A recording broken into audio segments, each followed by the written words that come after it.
and engaging conversation. 96.9 FM. The views and opinions of the hosts and guests are their own and do not necessarily reflect the position of the management and staff of Guardian Network.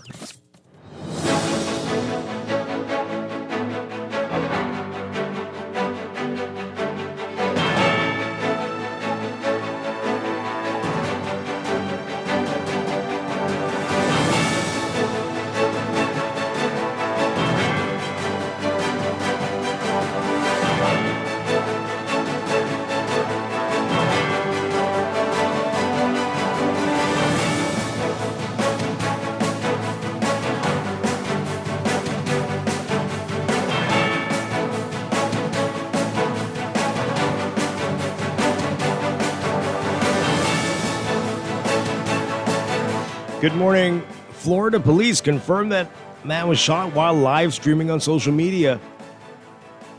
PLP Chairman Fred Mitchell dismissing calls for a commission of inquiry into police operations. And a former slave tops the national honors list. It's all straight ahead this morning. I'm Dwight Strachan, and this is Morning Blend. Wake up, it's a new day. Wake up, it's a new day. It's the start of a new way. Don't you know that it's the start of the end of the old way. Wake up, it's a new day. Wake up, it's a new day.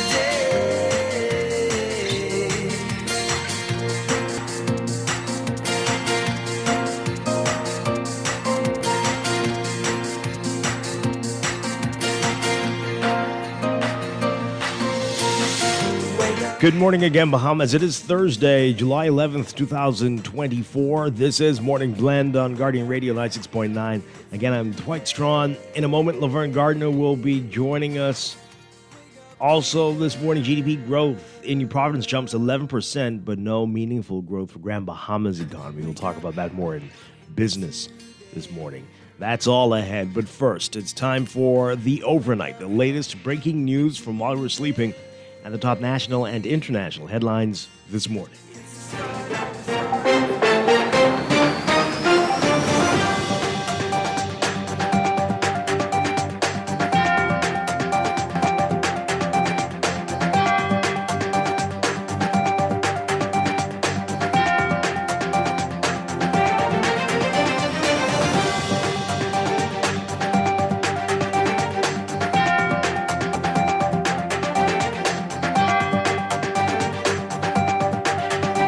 In the overnight, police investigating the country's latest murder. A man shot and killed early this morning.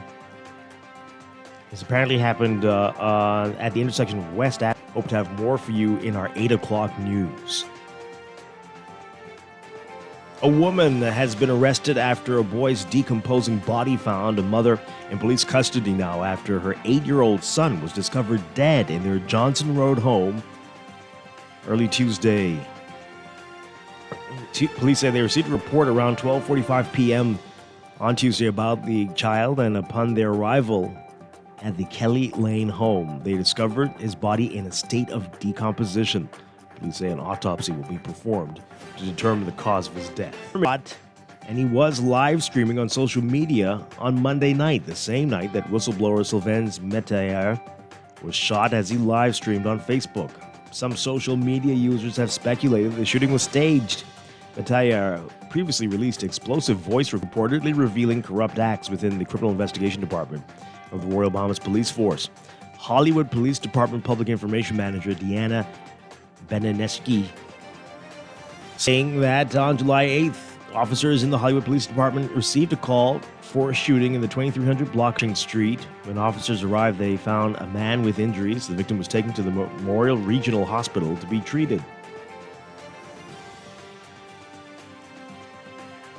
The preliminary investigation revealed the victim was streaming on social media when the shooting. Detectives, we're told, are investigating. They were appealing to anyone with information to come forward. Over an hour into his live stream, gunshots were heard in the apartment where Mataya was streaming. He dropped to the ground and later sat up and said, quote, "I got shot in the face." He then sat on the ground against a wall bleeding as a woman called the police, revealing that the shooting happened on Pershing Street in Hollywood, Florida. The officer said he was shot in the foot and grazed on the back and face. Everything captured. The Commissioner of Police Clayton Fernandez held a press conference to address the allegations made in voice recordings that Mataya released. The department was sent on leave pending the investigation. He will receive his full pay and benefits while on leave. Police Commissioner Fernandez says the Security Intelligence Branch of the force will oversee the investigations. From blood loss associated with 4 gunshot wounds to the face, torso, and thigh, a pathologist testifying Tuesday in the murder trial of Wood Carl Pasteur. Pasteur, who's on for the July 21st, 2022 murder of 18-year-old Keithon Johnson, who was fatally shot outside his home on Peter Street. Pasteur has denied the murder allegation at his trial before Justice Wynn and a 9-member jury. According to Dr. Karen Sands, Johnson was shot at close range as evidenced by stippling around the entry wounds. Sands says Johnson received a gunshot wound to the left eye, which exited the back of his neck. A judge has set bail $1,000 for a man accused of firearm and ammunition possession. Police responding to a traffic accident on the Providence Highway on June 17th allegedly found a loaded Austria Glock 40 caliber pistol in the car that Jamal Maycock was driving. Maycock was refused bail at his arraignment before Magistrate Lennox Colby. Justice Janine Weish Gomez offered bail after finding that the evidence against him was not cogent, he was not a flight risk, and not a threat to public safety. As a condition of bail, Maycock has to report to a police station 3 times a week with a bracelet and surrender his passport. And Minister of State in the Office of the Prime Minister, Leon Lundy, who has responsibility for the Water and Sewage Corporation, says that repairs to the desalination plant in Deadman's Key, Long Island have been completed. Long Islanders were put on a restrictive water schedule last week with supply limited to just a few hours a day, from 6 a.m. to 9 a.m. and from 6 p.m. to 9 p.m. At the time, Lundy noted that it was due to a major equipment failure. While water was barged to the island in an effort to restore supply while repairs were underway, many who live on higher ground still complained of a lack of water. Lundy says that all the island's recent water woes should be ending. Overseas, U.S. President Joe Biden has a fresh opportunity today to try to prove to the American public that he's capable of serving another 4 years, through the future of his presidency into doubt. But Biden is not known as a master of the big rhetorical moment, and his recent cleanup efforts have proved inadequate. The 81-year-old will close out the NATO summit in Washington, an event meant to showcase his leadership on the world stage. He will give a rare solo press conference. His stamina and effectiveness are under the microscope like never before, and he's struggling to quell the Democratic Party's panic about his chances in November.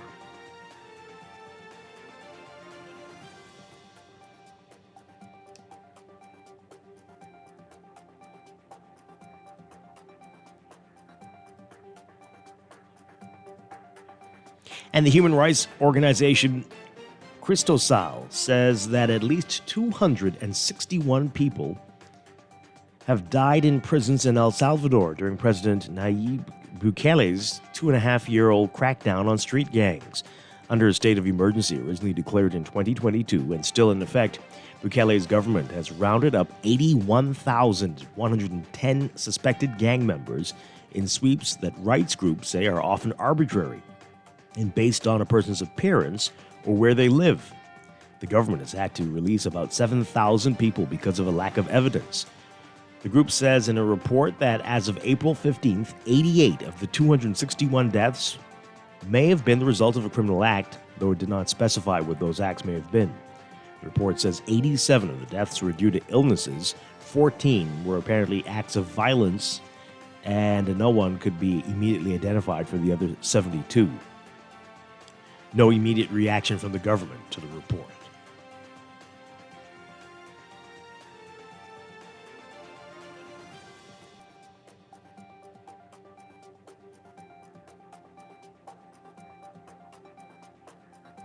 And the 32 members of NATO formally declaring Ukraine is on an irreversible path to membership with the Western Military Alliance, offering a bare but more binding assurance of protection once its war with Russia ends. NATO members individually said in Wednesday's joint statement from their summit in Washington, announced a series of steps aimed at bolstering Ukraine's defenses. That includes the U.S., the Netherlands, and Denmark, announcing that the first NATO-provided F-16s would be in the hands of Ukrainian military pilots by this summer. Ukrainian President Volodymyr Zelensky tweeted his appreciation to the effort to strengthen his air force, coming soon after Ukraine saw one of the deadliest strikes of the war. NATO on Wednesday announced a long-term commitment of security assistance to Ukraine and confirmed establishment of a new NATO center aimed at ensuring that Ukraine gets a more reliable flow of arms and training from members of the alliance. But the commitment still falls short of the striking power Ukraine says it needs to defeat the invading Russian forces. The final statement called China, which the West says provides components for Russia's weapons, a, quote, decisive enabler of Russia's war against Ukraine.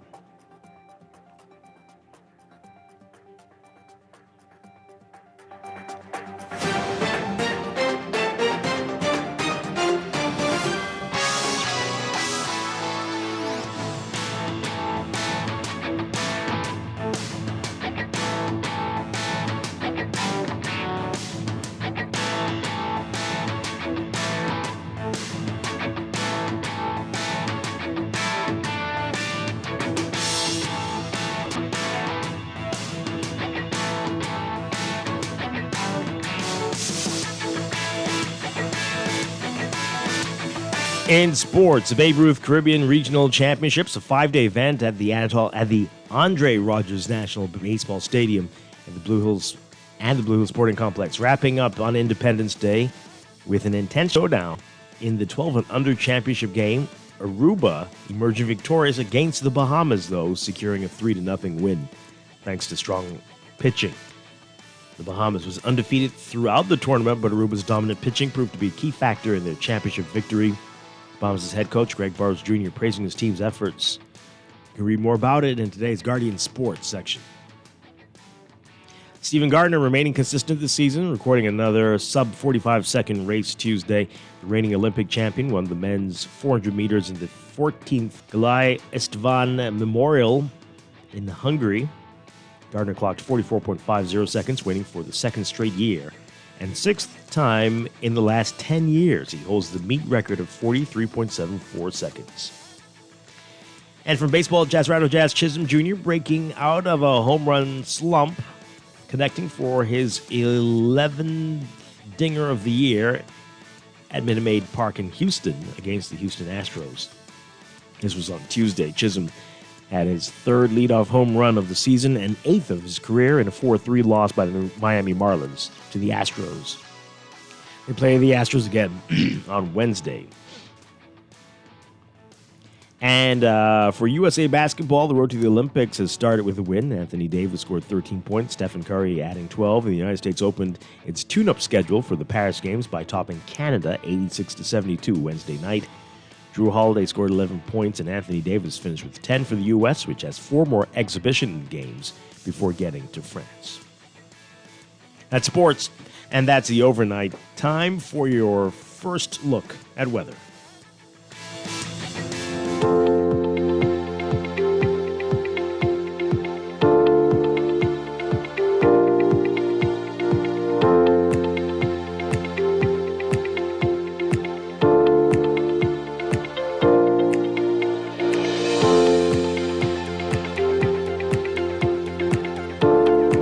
Your first look at weather brought to you by Easy Car Sales. We've got a mid to upper level disturbance that continues to produce shower and thunderstorm activity across the northern islands.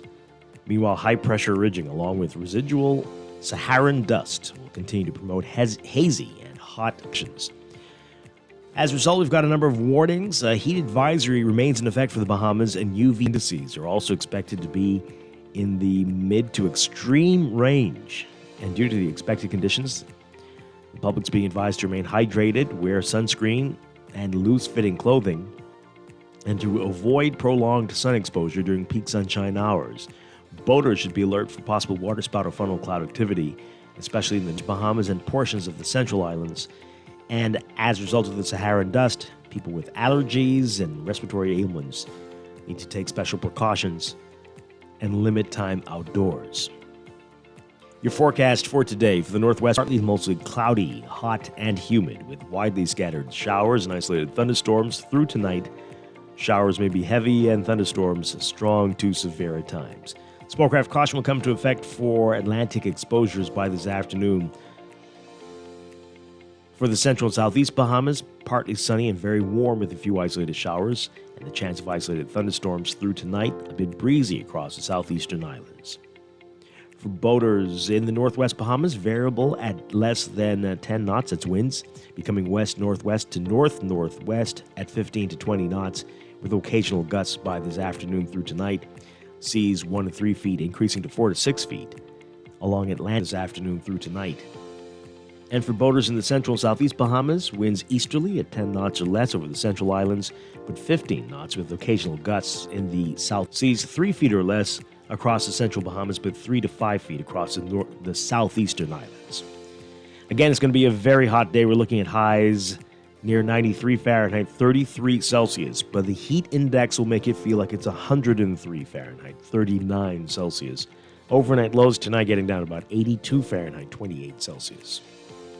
That's your first look at weather. This one will have an extended outlook. And a look at the tropics coming up after traffic in just a bit. Your first look at weather brought to you by Easy Car Sales. We love the EV life. Join the revolution. Join the evolution. Visit IamGenerationE.com.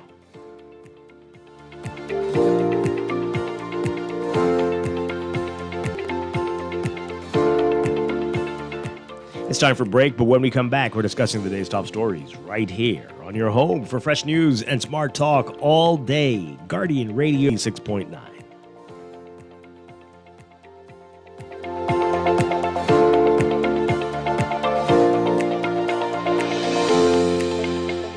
Tired of banks forcing you to use technology to bank they want you to? Your convenience is important. So no matter what your banking needs, Commonwealth Bank's friendly staff offer that personal one-on-one service. But when you choose technology, our online and mobile banking app offers you state-of-the-art functionality. The choice is yours. Commonwealth Bank. Bank the way you want.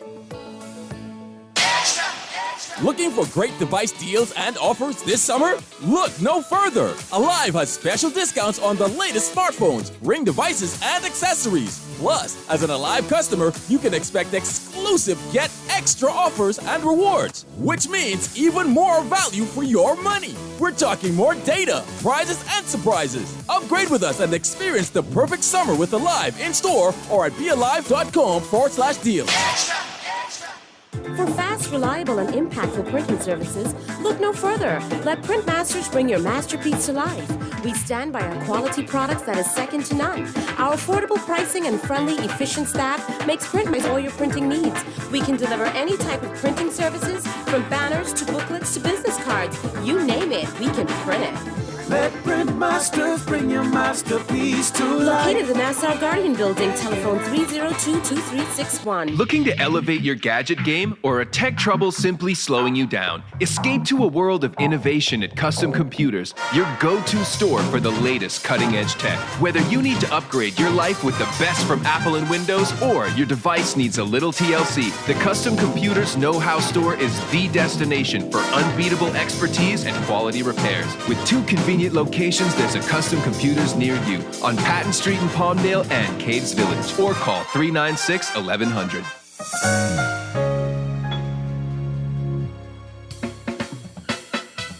Do you have uncontrollable? Make that move to Fidelity for a stress-free future.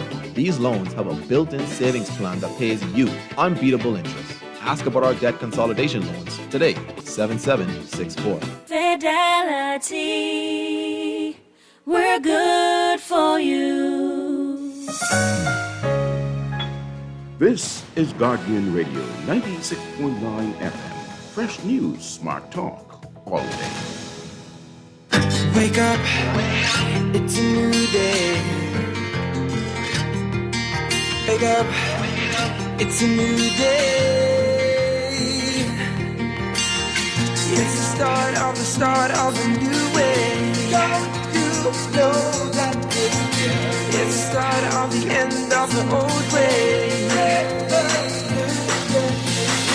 Wake up, it's a new day. Wake up, it's a new day.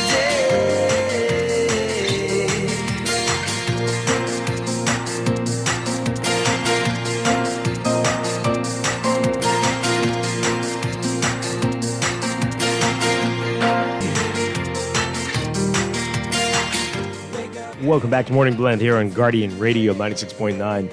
We're streaming live on GuardianTalkRadio.com and on the Guardian Radio app for smart devices. We're also on your televisions on Cable Bahamas Channel 969 and BTC Flow Channel 612. You can tweet us at Morning Blend 969 or Facebook.com/Morning Blend 969. Text us on the Guardian Radio text line powered by BTC 422-496 standard text.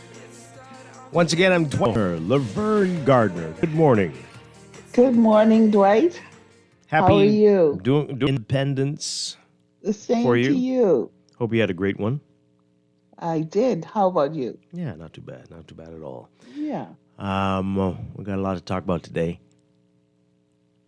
Let's get right into it with what's in the news.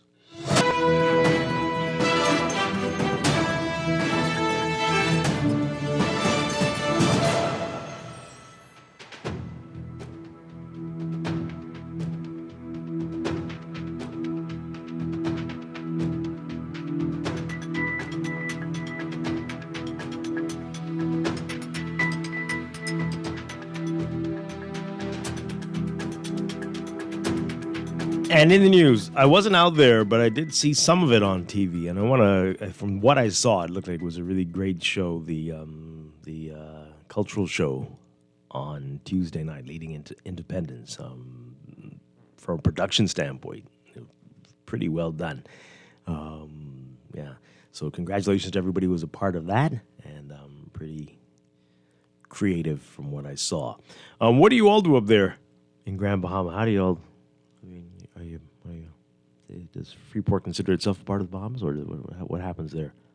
So, Dwight, we're not going to go into Just that. asking a question. No, you're not. Of course, we consider ourselves a part of the Bahamas. Oh, okay. We're Grand Bahama. Oh, yes. And so we typically It's right there in the name.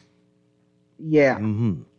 So, so we do have a show. It's on, we call it Independence Park. It's, and so we usually have a cultural show right there. And that's what we did. It's beautiful. How was it? Yeah.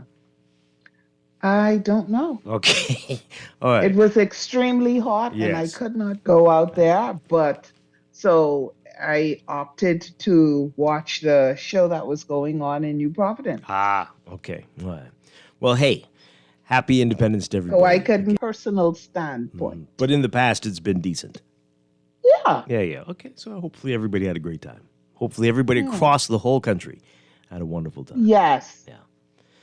All right. So in the news, as you heard, there's some breaking news this morning about a shooting, a fatal shooting, and I'm just waiting for more details on this. But this morning, police reporting that a man was shot and has died. This was at the intersection of West Avenue and Gibbs Corner. So we're waiting to hear more about that.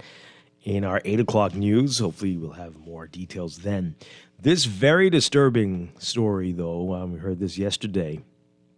A woman, a mother, in police custody after her 8-year-old son was discovered dead in their Johnson Road home on Tuesday. Police say they received report around 12:45 p.m. about the child. And on arriving at their Kelly Lane home, they discovered his body was in a state of decomposition. What? Yeah. Police say an autopsy will be performed to determine the cause of his death. So he was dead for a little while.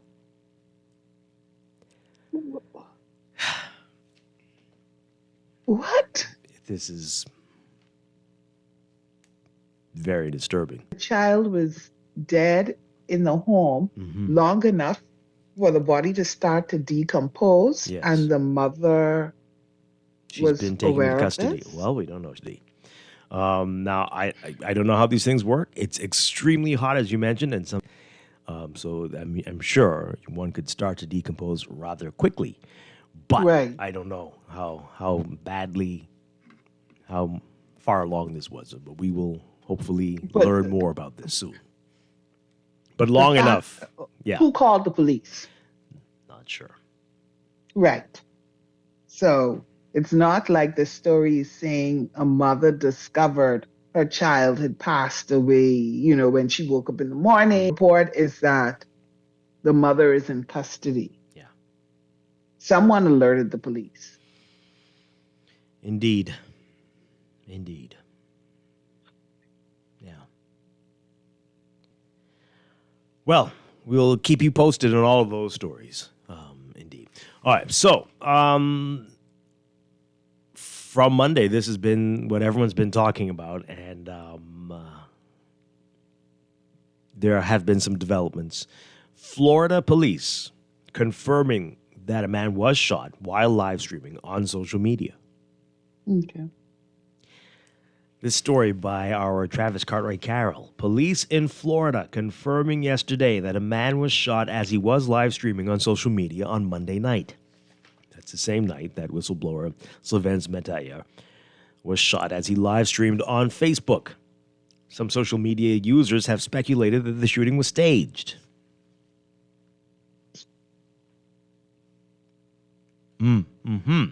Metaya previously released explosive voice recordings purportedly revealing corrupt acts within the Criminal Investigation Department, the CID, of the Royal Bahamas Police Force. Hollywood Police Department Public Information Manager Deanna Betinetsky, I hope that's how she says it,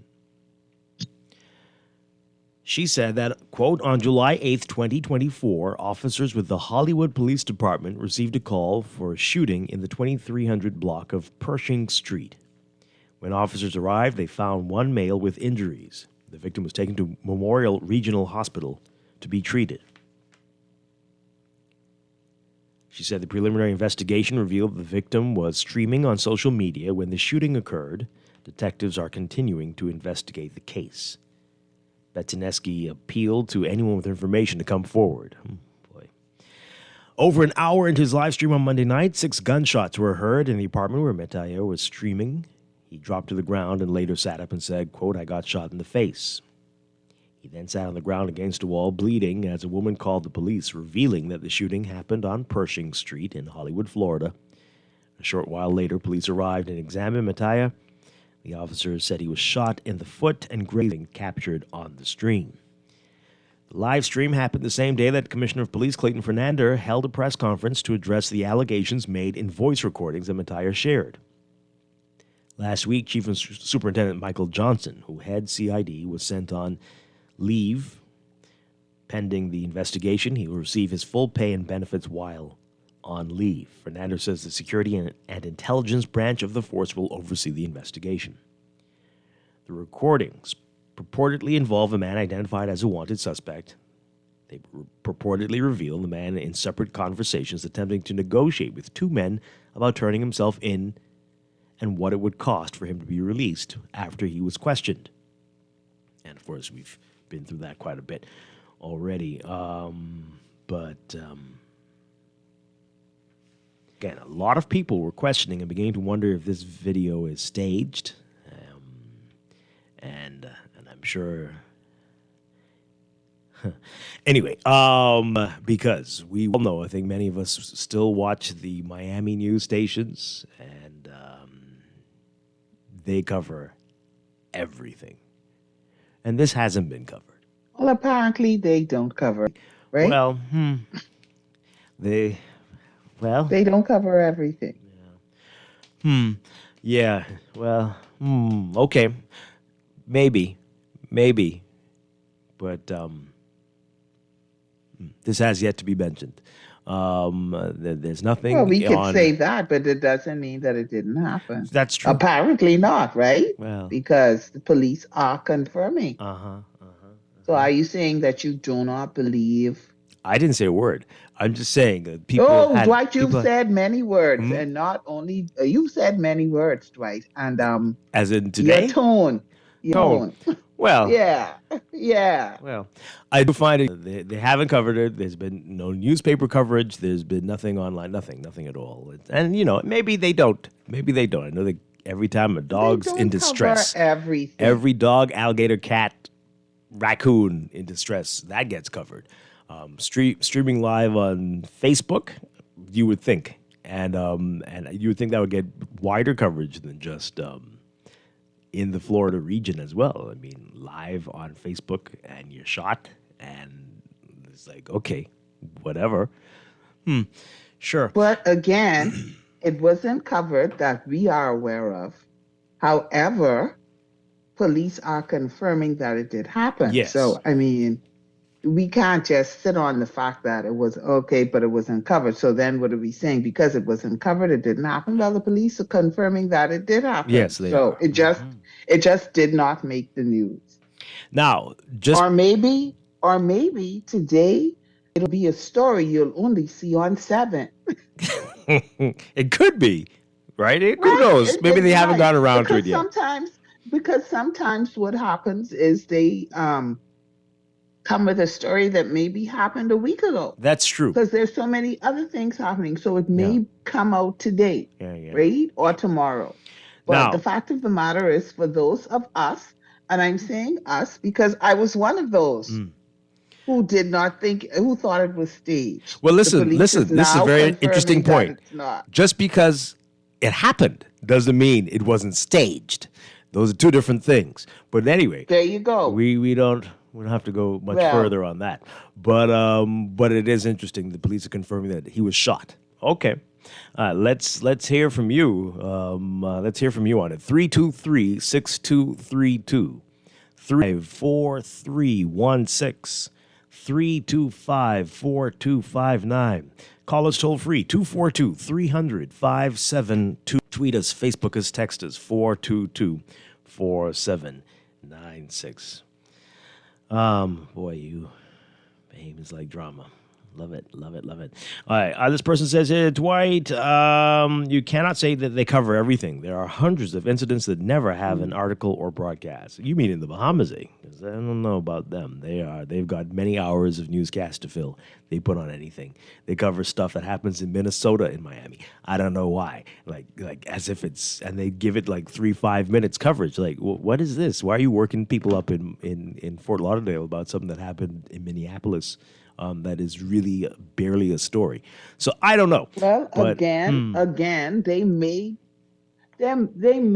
plan to cover it. Maybe the reporters are still investigating. Mm-hmm. It isn't that much of a attention-getting thing where it has to come off as breaking news, but their intention may still be to cover it. This person says, Dwight, you love making excuses. What am I making excuses about? Didn't your prime minister tell you to stop covering stories? So why does Florida have to report anything? Who listened to him? Huh? That I know. Listen, it's funny though. Perhaps they decided that they're not going to put it on the front page.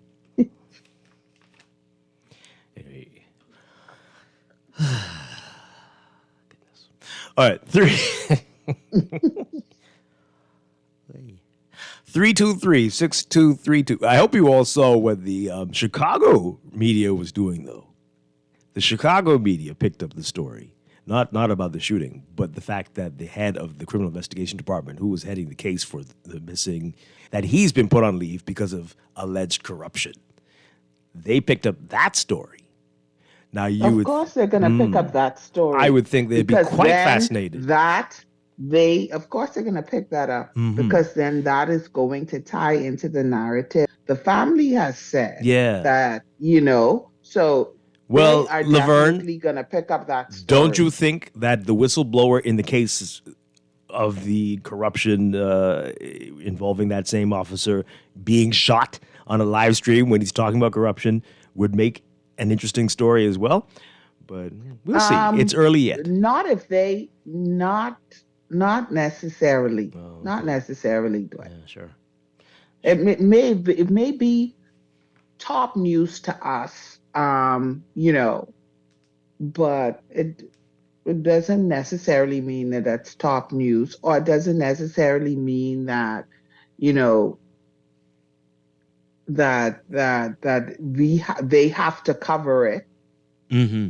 Yeah. But that what I think that what Chicago News wanted to do was highlight that, hey, look what's happened. So clearly they're using that part of it, that he has stepped down, to kind of substantiate the claims that they were making. Mm-hmm. Okay. All right. That's where that's going. But in terms of this, I mean, Well, all right, so all kind of. this person says here, good morning, Dwight and beautiful Queen, Laverne. Oh, good morning. Well, Dwight, you all talking this for jokes' sake. Staged, it's a fact that the Bahamas police are extremely dangerous. Stay right there until it happens to your family, then maybe you would Lord, take good this Lord, seriously. No, I don't think you're understanding what we're saying. But okay. But anyway, a whole lot of people are very extremely dangerous. A whole lot of people, more than we want to admit. To the text that I really did think that I was like, is this, and but I stand corrected. It happened. Whether the news in Florida reports it or not, it happened. Yeah. Laverne is correct, Dwight. Come on now. You claim the Florida news stations report everything, but since you didn't see it yet, you just read that the police confirmed it. That doesn't mean that it didn't happen. Just as here, it's more of the media dropping the ball. What will be more important is the transparency and efficiency of the police there as they conduct their investigation to ours when they are checking cases. Yeah, interesting. This does not look good for the Bahamas. In regards to Scotland Yard, we have two of the best that are retired that live here. They should put them on. Looking around through a window without first identifying themselves. Family's now saying that they knew about the voice notes. The story's getting smokier and smokier. I wonder if we'll even be able to make out anyone on camera through all the haze at the next police news conference. Oh, gosh. Oh, boy. Wow. Okay. Let's take this call. Good morning, call. You're on the air. Dwight. Hi, good morning. Morning, Hello? Raymond. Good morning. Good morning. You're not coming over too clear. But what I want to say, right, a couple of things. First, I want to ask you, this live streaming, how do that work in about 10, 15 seconds? In terms of what? Can't hear you. In terms of what? What do you mean? I mean, how do it work? Just how do it work? For person live streaming, right? How do that person go about it? It's like a live broadcast, but in this regard, it was on Facebook. So people log on to this person's Facebook page, and they'll see a video, and he'll be talking to everybody, like it's. But how he got shot through the window? That's what I'm trying to figure out. That's what the police are trying to figure out too. Say that again? That's what the police are trying to figure out too. He was streaming in front of the window. I don't know, boy. But this whole world, when it comes to crime and hatred, are in a turmoil. Something. I mean, and when you look at the Bahamas, right? So much people getting killed all over the place. I mean, that's not decent. You know what I mean? It's horrible. It is. It is horrible. Anyhow, thank you for your time. I appreciate it. Thank you very much. 323-6232. 325-4316. 325-4259. Tweet us, 242-300-5720. Facebook us, text us, 422-4796. Laverne, do you do your show in front of the window when you're doing it? Just asking a question for knowledge purposes. Are you though? Yeah. So What, let me what do you mean? pretend like you really are. and I I'll am. answer I'm just you. asking you a question. Do you sit in front of the show? That's Fridays. No, I do not. What? Why wouldn't you do that? Because that's not the way my. I don't know if anyone has ever done that before. Harping on removing this obsolete Governor General post. Where is this coming from? But who jokes? Who jokes? I don't. Who's you? You mean the Bahamian people? Because I don't know what it is. So I don't know who you're talking to. But anyway, at the end of the day, which other post has to be? Okay. Can't read some of these. Anyway, is everything well with the government ministries responsible for keeping the verges cleaned? A lot of major verges of public spaces are overgrown with weeds and grass. Really didn't look like Independence.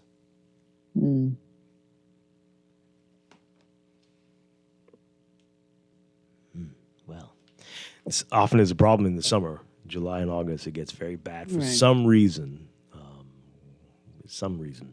But I know what you mean. Have you seen the video of the live stream? I have. This person says that we've had multiple people shot through windows right here. I don't know what you're talking about. Who's saying anything about that? You all don't listen. That's what the problem is. I asked Laverne a specific question. Of course people get shot in front of windows. Yeah, they do. A lot of people are afraid to stand in front of windows. Maybe it was hot, right? I don't know. That he may just have been standing there.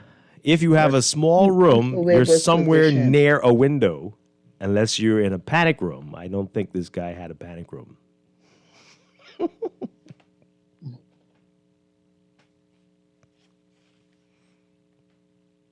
So, Dwight, Yes. do you think that it was staged? We're not saying it didn't happen, Why are you but do asking me you that? think that it was staged? I have no idea what's going on. I'm in shock and confused at the state of our nation.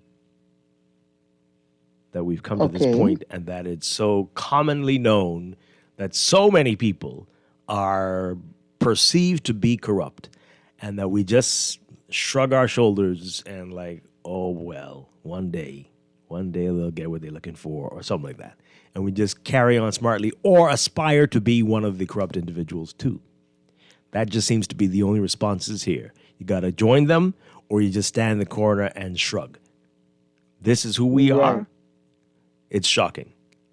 And now everybody's coming up and talking about how they know this person was corrupt from that time and all this stuff. And then, but there's always been, right? Like this kind of unknown talk that there's corruption in the police force. So, that conversation, that talk has been going on for a while. Now, at this point, we don't know if this situation is true or not true, but there's always been that talk. Mm-hmm. Yeah. Speculation. It's always been that speculation. And and to your point, like you said, we can't just investigate. We have to make sure that this investigation is done in a very transparent way. Because whether this video made the news or not, the fact that we have a high-ranking officer being accused and being investigated, that has made the news. Let's take this call. Good morning. You're on the air. Dwight. Hi. Good morning. Hi. Morning. Yeah, Dwight. I looked at the video over, upside down, sideways, all around, and I kind of agree with you. I think this video was staged, but the way he was shot in the foot, through a window, in the front, and grazed in the back, and the face, that sounded like a stage scene to me, and that's basically my conclusion on it. Hey, I'm not saying it was. I'm just saying, I'm just asking questions.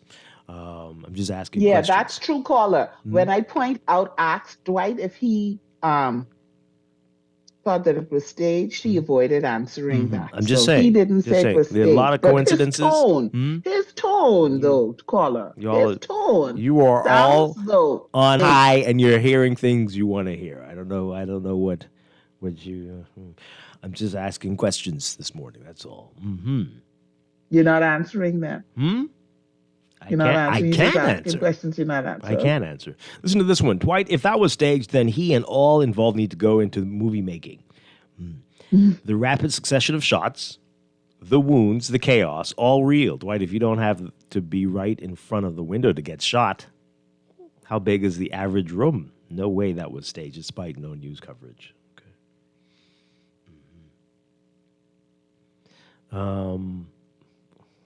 What? Okay. Was he? This person says the Prime Minister was in Miami at the same time. Is that a coincidence? Like, what? Oh, jeez. This person says here, it's just ironic that he prophesied about a dream that he got shot, then bang on the live stream the same night he gets shot. Then goes on to quickly set up to continue the live stream. Live stream was still going on while the police came to. Great work there. Good morning. You're on the air. Yes, good morning, Mr. Strachan, and good morning to Laverne. Hi, good morning. Good morning. Yeah, Mr. Strachan, I mean, I agree with the text, man. If that was staged, then the gentleman and everyone involved need to go into filmmaking because it surely looked convincing. There's nothing about it that stood out to me and made me say, you know something, this could be pretend or this could be something that's staged. Nothing about it. All right, so let's define staged, right? You need to understand what we're saying. Not saying that it's fake. Questioning the coincidence, the timing of it all. The thing that makes me doubt it also is the rapid succession of the shots. Right? I mean, if it's staged, right, you don't put yourself in a position where you might lose your life. Depends right? on how bad you and I want to mean, make a point. the succession of the shots I mean, pop, pop, pop, pop, pop. I mean, like who shoots that? You know what I mean? Like they say, well, this would be fatal on someone with that rapid succession. In my opinion, is absolutely impossible. Okay. All right. All right. So you and Laverne have a nice day. Hi. Thanks a Okay. lot. Thanks a lot. Appreciate it. Well, Dwight, let's just say, hypothetically, maybe if it was, that's a lot of energy, and to what end? To what end? Like, what? Why? Well, if. I'm not saying it was. I'm just saying if. I don't know. Like, what would be the point? What would be the point? I'm just asking questions. Well, let's take another call. Good morning. You're on the air. Hey, good morning, Dwight. Good morning, Laverne. Hi. Good morning. Good morning. Like the caller just now, the text before him, I don't believe it was staged. Because if you look at where he is, for one, he's in America, not the Bahamas, where you can play that type of game. That's the first thing. And the second thing is that one was not the he would have had a very smooth sniper type shooter person that can get him without injuring anybody else in the room, and he didn't die. Because I don't feel like that was the stage. I feel like whoever it was, they were aiming for him. They got him in the angles that they got him in, and no one else was shot. Just by God's grace, because one was not in the room. He would have had to hire a smooth shooter to get that done the way that was done. I don't believe it was staged. Okay. All right. Thank you very much. Let's take another call. Good morning, caller. You're on the air. Yeah, Dwight Laverne, sorry for calling back. You know, us Bahamians, we really got to learn to stop taking things and just running with it. You got to analyze it before you come. The caller before the last lady said, you don't think for rapid succession. First of all, the rapid succession, a bunch of shots would have concentrated the bullets in a certain area. If it was that rapid, he would not have chance until we get out of the way. You understand? Second of all, the rapid succession of shots was done off the screen. Remember AI, the word AI? And this fella allegedly is involved in the various activities where he is. I can't say he's a gang member, but it's known that he's involved. How we know that this couldn't have happened somewhere else during the casualness of what he was handling it, and he came home and was bandaged and called the police. You know, so there's several factors. I think it was staged. Okay, all right. Thank you very much. Well, we don't have to dwell on this very long, but hey, let's get some of your more of your messages in here, and we do want to get to what Fred Mitchell is saying about the investigation into the police. This person says here that some totally different. Okay, I don't understand that text here. Years ago, oh boy. What is this about? Years ago on the police force, guys would walk to work because they did not want their uniforms messed up.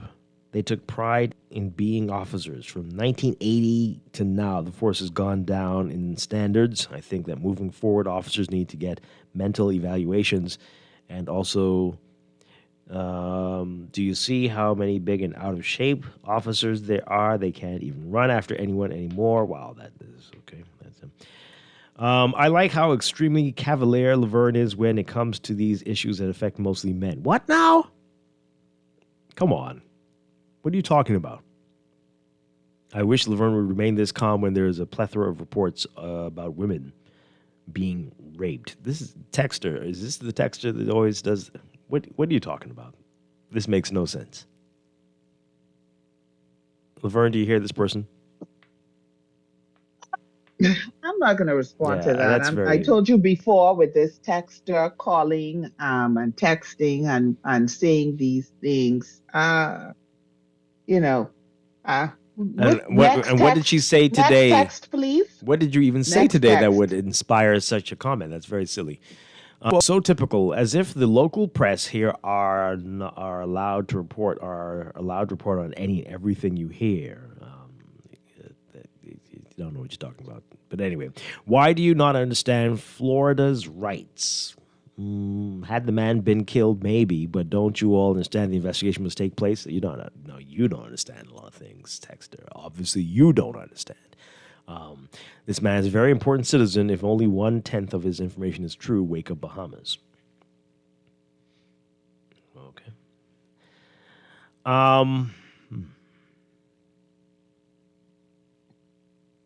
What is this?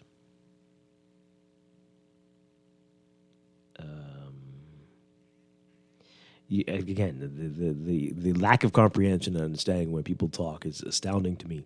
People send me messages of people who were shot through windows. Did you hear what I asked Laverne earlier? You pay attention to what I'm saying. You're not. I'm not saying.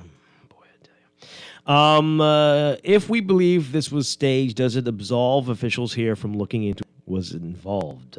Besides, do you think he has the capability to stage that? I think he was the only one in the room, but others were in the house. Who cares if it was staged? What's the big deal? That's a very stupid text. Okay. So the wound under his eye was faked also? He came home with a wound under his eye and pulled the bandage off after he staged the event. Obviously, the caller did not watch the whole video. This staged narrative is nonsensical. By some Bahamians, it's exactly why the guy kept saying to Bahamians, stop playing crackhead games. We really have to stop being manipulated by politics and politicians. This person says some people are divorced from reality. Maybe they fell off the edge of the flat earth. The Miami police confirmed that a man was shot multiple times in that area while live streaming. Do they believe the Miami police are in on this conspiracy? Okay. We'll take one final call on this before we move to one caller. Oh, he's gone. 323-6232. 325-4316. 325-4259. Toll free 242-300-5720. I think our country at large needs psychological counseling. We are in a state of denial. We just can't believe all of this is happening in our country. The best defense is to deny it and move the focus off the fact that a senior police officer was implicated in corruption and bribery to a gangster whistleblower staging being shot. We have had and continue to have a serious problem in this country with corruption. Yeah, there's a lot of things. That's a lot of things going on. All these people are now crime scene investigative experts. These are the same people who can't read, spell, or wow. I'm stunned. I'd like to take that course as well. They watch a lot of TV. Boy. All right. And as we go to the break,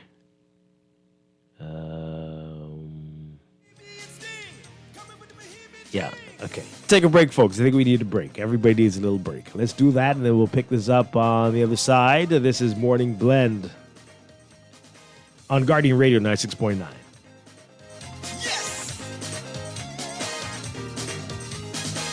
Eyes of a human, hairy born and bred.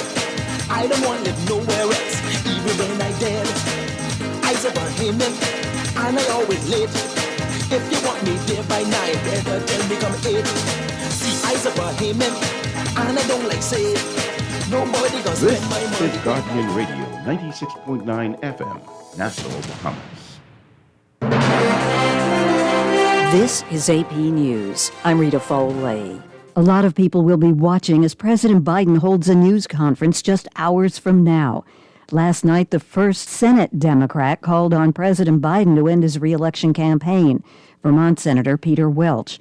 This not long after another high-profile Democrat spoke out, and a lot of people are surprised by what she's saying. The AP's Sagar Magani. On MSNBC, former House Speaker Nancy Pelosi said it's up to the president to decide the race, rather than her saying he should stay in. We're all encouraging him to make that decision because time is running short. The president insists he will not step aside. What's going on this week is really a family matter. Just weeks after hosting a glitzy Biden campaign fundraiser, actor George Clooney says it's time to end the campaign. He writes in a New York Times op-ed, the Joe Biden he saw last month was not the Biden of 2020, but rather the same man we all witnessed at the debate. Sagar Magani, Washington. Many Houston area residents are struggling as they wait for electricity to come back on after Hurricane Beryl. The AP's Jennifer King. 3 days after Beryl, many Houston residents are coping with sweltering heat, no power, and for many, no water. I'm trapped up here. 72-year-old Robert Ashley uses a motorized chair. His neighbor Melva Scott has been helping out while the elevators are out at their apartment building. Asked him, I say, did you want a sandwich or something? You hungry? Because they had told me he was hungry. CenterPoint Energy has defended their response, claiming extensive tree damage from the hurricane is the cause behind the prolonged outage. Audio courtesy KTRK. I'm Jennifer King. Flooding in New England, damaging flooding in Vermont. In France, a fire broke out this morning at a medieval cathedral in the city of Rouen. No details yet. This is AP News. 2 astronauts say they're going to come back to Earth safely. They were supposed to be back weeks ago. The 2 astronauts who took a Boeing space capsule to the International Space Station are confident they can safely return to Earth. Butch Wilmore and Sonny Williams were supposed to return on the Boeing Starliner June 14th, but Wilmore points out they had some failures. Lost an RCS jet, and then we lost another one, and then you could tell the thrust, the control, the capability was degraded. The 2 are the first people to ride on the Starliner. Williams is confident once thruster testing is done on Earth, they can go. I have a real good feeling in my heart that the spacecraft will bring us home, no problem. Both say they're not complaining about the extra time in orbit and are helping the station crew. That mantra you've heard, failure is not an option. That's why we are staying here now. NASA hopes they can return by the end of the month. I'm Ed Donahue. And I'm Rita Foley.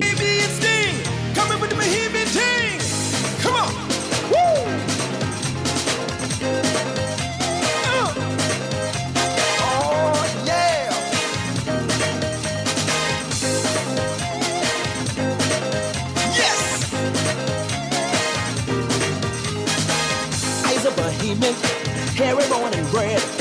I don't want to live nowhere else. This is Guardian Radio 96.9 FM, Nassau, Bahamas.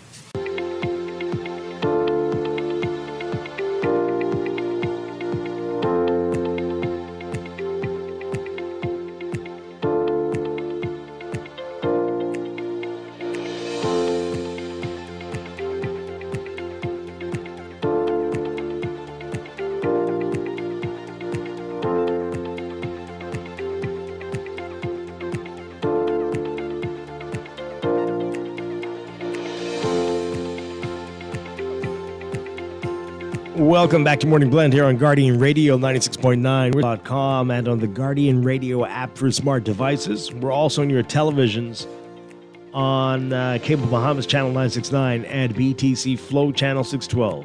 You can tweet us at Morning Blend 969 or Facebook.com/MorningBlend969. Text us on the Guardian Radio text line powered by BTC 422-4796. Standard text rates apply. And now at 8:19, time for another check of your weather for today, brought to you by Sherwin-Williams Paints. We've got a mid to upper level disturbance that continues to produce some shower and thunderstorm activity across the northern islands. Meanwhile, high pressure ridging along with residual Saharan dust continues to promote hazy and hot conditions. So for today, we've got a number of warnings. A heat advisory remains in effect for the country, and UV indices are expected to be in the high to extreme range. Due to the expected these conditions that we're going to see, the public's being strongly advised to remain hydrated, wear sunscreen and loose-fitting clothing, and limit time outdoors, especially during peak sunshine hours. Boaters should also be alert for waterspout or funnel cloud activity over the northwestern Bahamas and the central islands. And as a result of the Saharan dust, people with allergies and respiratory ailments should take precautions and limit time outdoors. So for today, your forecast for the northwest Bahamas: partly to mostly cloudy, hot, and humid with widely scattered showers and isolated thunderstorms through tonight. Showers may be heavy and thunderstorms strong to severe at times. For the central and southeast Bahamas, partly sunny, very warm, isolated showers and the chance of isolated thunderstorms through tonight. A bit breezy across the southeastern islands.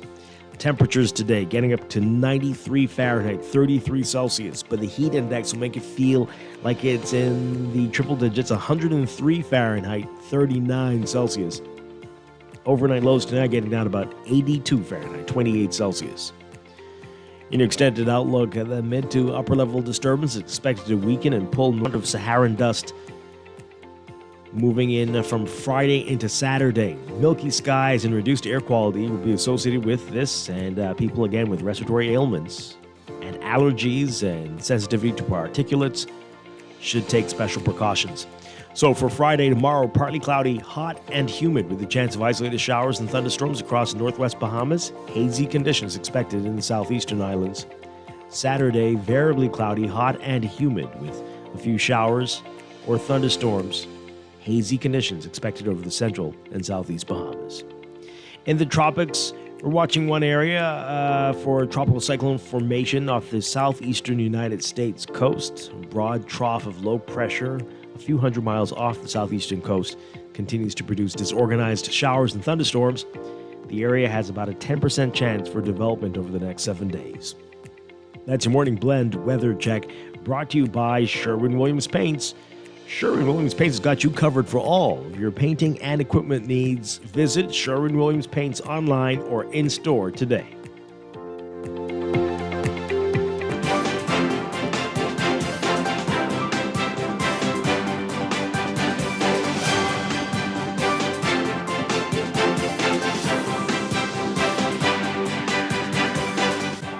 And we've got your look at traffic for the morning, brought to you by RBC. Find your loan solution with RBC. Got a few spots to tell you about in your real-time traffic this morning. We've got Mila Butler Highway looking busy for you from the Fire Trail roundabout straight up to Tawny Williams-Darling Highway in the northbound lanes. You're going to be seeing some slow-moving traffic there. Over on Carmichael Building traffic, eastbound towards Blue Hill Road. And then Blue Hill Road looking busy for you near Soldier Road and northbound on the way to Independence Drive. A bit of congestion on Wolf Road as well, east and west of East Street, especially in the westbound lanes. And Robinson Road near Marathon Road, East-West Highway. That intersection looking busy for you. And pockets along Prince Charles Drive, the major intersections as well. That's what we're seeing right now. That's your real-time traffic and your Morning Blend traffic alert brought to you by RBC. Start a conversation at rbc.com/loan/all of you.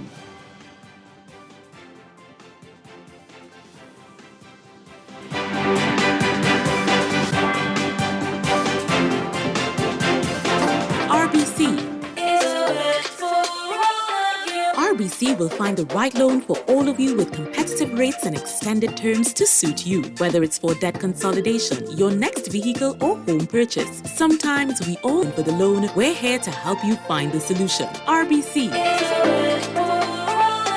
RBC has all the loans for all of you. Let's start with a conversation today. Doctors Hospital Specialist Clinic is where trusted and best care meets consistency and dedication. Let our expert specialists take you on a healthcare journey where warmth, compassion, and your well-being come first. From diagnosis to prescription, we are with you every step of the way, ensuring your peace of mind.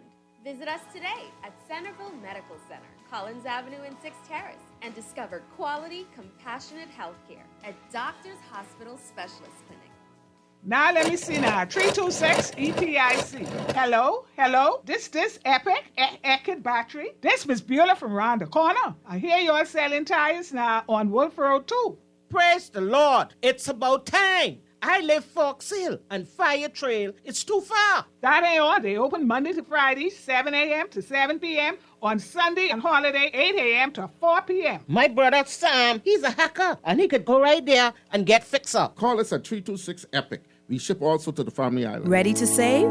You can put $100 into the CFAL Savings Express Plan and make sure your money keeps growing. Earn interest on your savings while you're sleeping, eating, or standing in line at the bank. Ready to invest? Start by putting $1,000 into our mutual funds and earn interest there too. Because at CFAL, your interest is our interest. Visit CFAL.com to start now.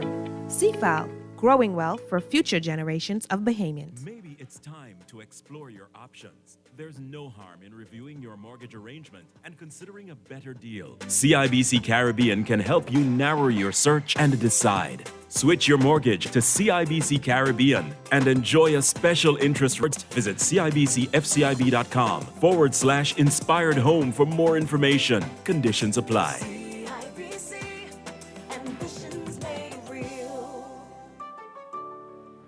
My name is Antoine Conley. And my name is Clinton C. Clark. I'm one of the mentors here at the Gerald Cash Primary School Boys Club of Excellence program. It is a very beneficial program to the boys because when they are here, I have seen some of our most troubled boys turn around. We selected a school where you can make an impact from an elementary stage. The program is really to give the young men an outlet to do something different. Every child is not academic. They're also technical. And this is one of the clubs that helps to push that because education is very important and we need to bring more people in to encourage our children. We want to show them that this is a life that they can live. They're exposed to men in the community that are all about making young men better. Crime free looks like me. Do your part. Join the movement to a safer Bahamas. This is Guardian Radio 96.9 FM. Fresh news, smart talk, all day. I don't go in water, I just go to boat fight with somebody's daughter. I like it what I hear, the love. Yeah, you should know I'm a Bahamian from the Bahamas. It's the place you vacation. Slime domino every occasion. If I did it over, I wouldn't change it. 'Cause this is what I love. We're back with Morning Blend on Guardian Radio 96.9. Vern Gardner. All right, let's get to what Fred Mitchell is saying, the chairman of the PLP, about the police investigations here. This was in his Independence Day voice note that he sent out there. Take a listen to what he's saying. So I made the point at the Exuma service that independence is a constant struggle. The struggle continues each new day, and each new event brings new challenges. We are now faced with a set of allegations which go to the root of law enforcement capabilities. We have gone down this road before, and one thing we know is that in order to achieve justice and equity, you don't throw the baby out with the bathwater. The government has been looking at the performance of the force since it came to office, looking at its management, looking at its future and where it's headed. One thing you know, that whatever happens, you do not throw the baby out with the bathwater. Our friends in the F&M always have this knee-jerk reaction to call in foreigners to clean up a mess. But we may say this is the Bahamas.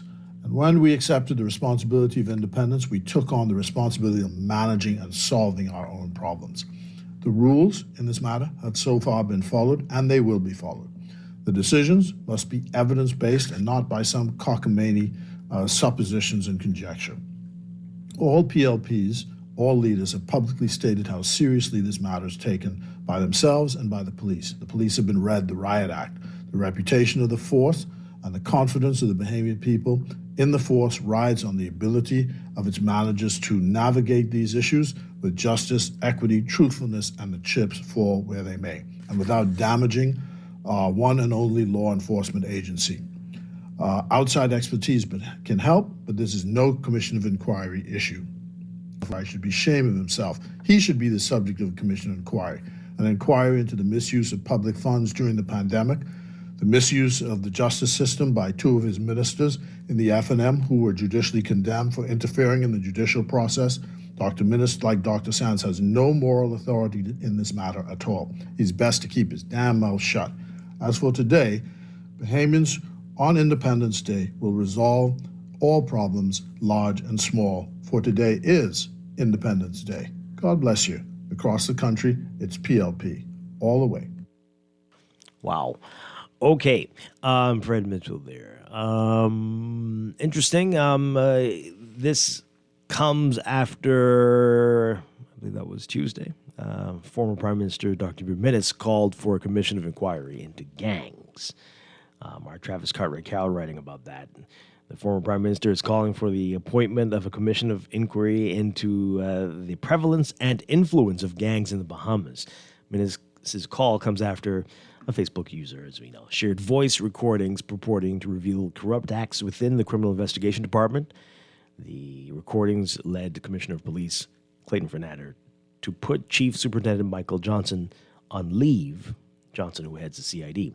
So Minnis said in a statement to the media on Tuesday, quote, "Today I'm calling on the direct involvement of the Prime Minister to invite the Governor General to appoint a commission of inquiry to make a diligent and full inquiry into the prevalence of criminal gangs in the Bahamas." He said the commission should look into any possible relationships between gang leaders and members of law enforcement and parliamentarians. He said the commission should also look into acts of violence carried out by gangs, gang leaders, their influence in communities across the country, and their involvement in criminal activities. The former Prime Minister said the allegations concerning, he said, quote, "This is a call for transparency, accountability, and one that will remove the veil of secrecy from the individuals that are trying to keep our country and its citizens in fear, those who believe they are above the law." All right, so what do you think? Is Mitchell wrong on this? There should be a wider inquiry into this, and do we need, as others have suggested, including the chairman of the F&M, Dr. Dwight Sands, that we do need to get in international groups to help? The Commissioner of Police already saying they've talked to U.S. and U.K. international partners. But how big, how serious is this? How big should the investigation get? Laverne, let's hear from you, and then we'll get to the callers. What do you think needs to be done here? Are people blowing this up, over-exaggerating, or not getting serious enough on this? I think that people are not exaggerating. This is serious. This is serious. It's one thing for people to just say, oh, there's corruption within the Royal Bahamas Police Force, or this person is corrupt, or the next thing.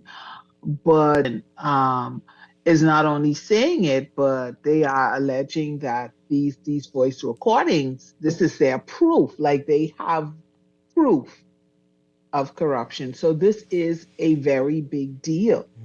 And we also have to understand that, people are looking at this and saying, I'm talking about Bahamians, I'm not even going into, outside of the Bahamas. They're looking at this and saying there's always, Dwight, been an issue with the police investigating the police. This isn't the first time we've heard this. We've heard outcries from the public before saying, how does this work? You say go to the complaints and corruption unit, but they're you. We're going to you for you to investigate you. So there is a level of mistrust there. So this is a very big deal. And this investigation is going to call for some sort of independence. I don't know to what extent, but some sort of independent body to work along with. Yeah. Right?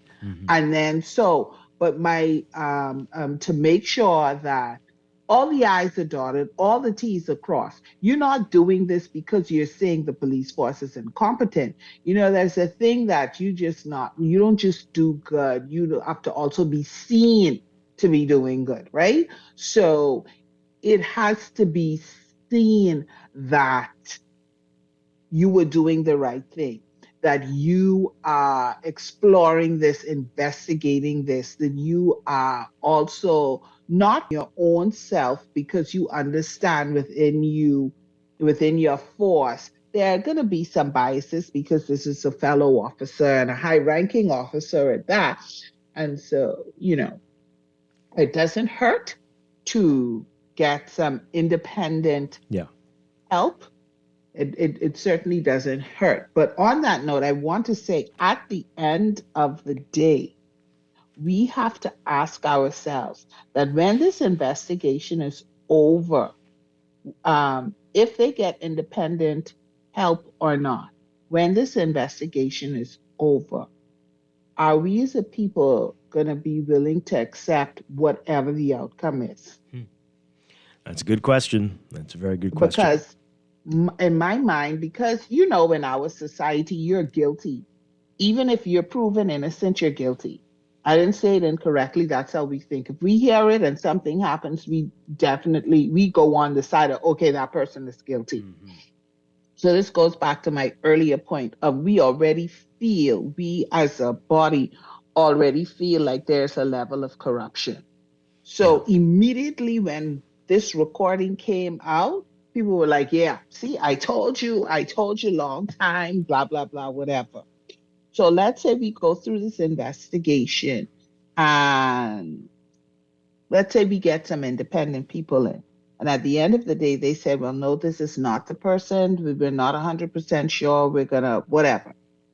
And they say, you know what? This isn't hold. This isn't hold up. This isn't holding up from what we've seen, what we've investigated. Okay. Are we going to be willing to accept that? Yeah. Great question. Let's go to the phone lines. Again, you can call in 323-6232, 325-16, 325-4259. Calls toll free, 242-300-5720. Good morning, caller. You're on the air. Right, this is Raymond again. What I want to find out, right, a couple of things. One, the lady was with a gentleman when they were streaming, right? What was she, right? And was they upstairs or downstairs? Hello? We don't know, Bremen. It appears that was his girlfriend. It appears it's his girlfriend, but we don't know. We don't know. We don't know where the room is. We don't know how big the house is. We don't have those kinds of details to know if they have we don't know upstairs and downstairs. We only know that it was in a room with a window. Good morning, caller. You're on the air. Hi, good morning. Good morning. Yes, hi, you're on the air. Okay, my apologies, Dwight. Turn on your radio for us, please. Okay, my apologies. I will not call no names this morning, but I just listened to Fred Mitchell communication with you played. Did Fred Mitchell just mention, or did he just highlight corruption in the Minister administration as a foreign affairs minister? when he was telling Minnis, when he was saying that Minnis shouldn't talk because under his administration there was misuse of funds, and then with his public officials and all these things. So I'm thinking that if you could identify corruption in the previous administration, then wouldn't you think that you would make a complaint with the police? I mean, all of those things have been brought up before. They were. He mentioned things that's been investigated, or that they've had audits into, or that they went to court matters. All those things we've known about. Yes, so that wasn't a revelation. He can find Minnis guilty of, or is there something that he's trying to use over Minnis to not have Minnis push for a commission of inquiry? So there's some type of blackmail, because we don't know that those corruptions have been. No, we do. I mean, again, you're using I don't know what's happening. Maybe you were away for those years, but we went through this already. As soon as the new administration came in, they looked over everything that was done during the pandemic, and they looked into how money was used, and they were saying that they couldn't find. So remember all this stuff with the groups that were, maybe you were not here. But so that stuff was already brought up, and we all know about that. And there's lots of claims that money was not used the way it's supposed to be used, and then of course the court matters. That's not new stuff; it's old stuff. We're 3 years in with this new administration, so yeah, okay. I know it's a lot going on. We got to keep up. Good morning, caller. You're on the air. Good morning to you and your special guest. Hi. Good morning. Good morning. Yes. You know, I keep hearing Mr. Mitchell say, you don't throw the baby out with the bath water. And I hope Foxville people are listening to him, because you don't throw baby out at all. Okay? But these little cliches and little phrases that we use gives us an insight into the integrity and the mind of these individuals. So he throw babies out. No, it does not. You can't go there. That doesn't make sense. People throw out bath water, though. Well, but you don't throw the baby out at all. Well, sometimes somebody clearly, the water got so dirty they didn't realize the baby was still in there. Yeah, but you don't throw the baby out. But right, you take the baby out of the dirty water. You're supposed to, but again, some people clearly were confused. Right. Okay, Dwight. He's saying don't do that. Make sure there's no baby in your dirty bath water when you throw it out. Maybe that's a better way. That's what that's what the saying means. Don't throw the baby out. He didn't say don't throw the bath water out with the baby. That's the saying. Don't throw the baby out with the bath water. But he should say don't throw the bath water out with the baby in it. Well, that's not how the saying goes, though, right? It's like have the cake and eat it too. But you see, you can have your cake and eat it too, because while you're eating it, you have it. Right. But people always say you can't. But while you're eating the cake, you won't have it. You will no longer have it if you eat it, and that's a long way of putting. But that's a very long way of putting it. That's awkward and clumsy. Well, that's why we elect these awkward and clumsy politicians. Oh, dear Lord. Thank you, though. Thank you. All Appreciate it. Oh, man. Laverne, you ever threw out any bath water or babies? Yes, I've thrown out bath water. But no babies there. No babies. But back in the day, didn't they say that's how it used to go? Everyone used to use the bath water. So you had daddy first, and then you got down to the baby, and then you had to throw it out. But by then, it got very, very dirty, and you might not have seen the baby. And yeah, okay. Anyway, don't go down that rabbit hole. Just leave that right there. Look at him trying to get us in trouble. He's trying to say the chairman throws babies out. What? What does that mean? Anyway, didn't Prime Minister Davies say that we should call in foreign assistance? I don't know if he said that, but the commissioner says that he has called on partners in the UK and US. Why didn't Minnis mention gang members' relationships with politicians? Some would say that goes without saying. No, I don't know. Some would say that. I don't know who they would be. Of course, he wouldn't want a foreign investigator. If we had a foreign investigation, they probably wouldn't have dropped the ball on the other alleged cases I'm editing. Good morning. For me, to be honest, it's time for us to really take a look at a third party, because both parties have failed us, just my opinion. So just for fun, just in case, just take a chance, because it can't get any worse. Yeah, okay. I hear you. Wow.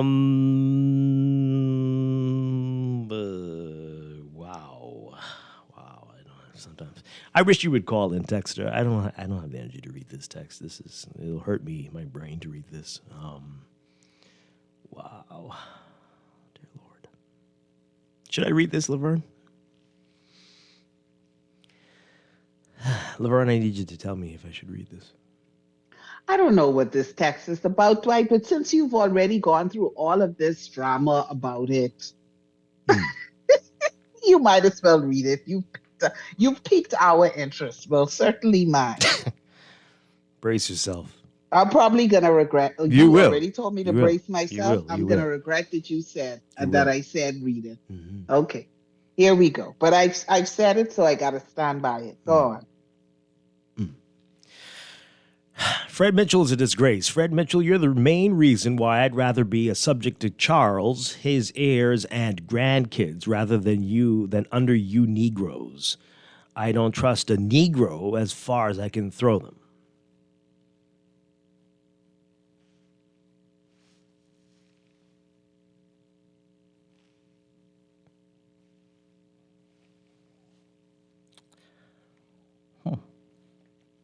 I don't know why that person can't call in to say those things. You should call in. Have the guts to call in and say those things.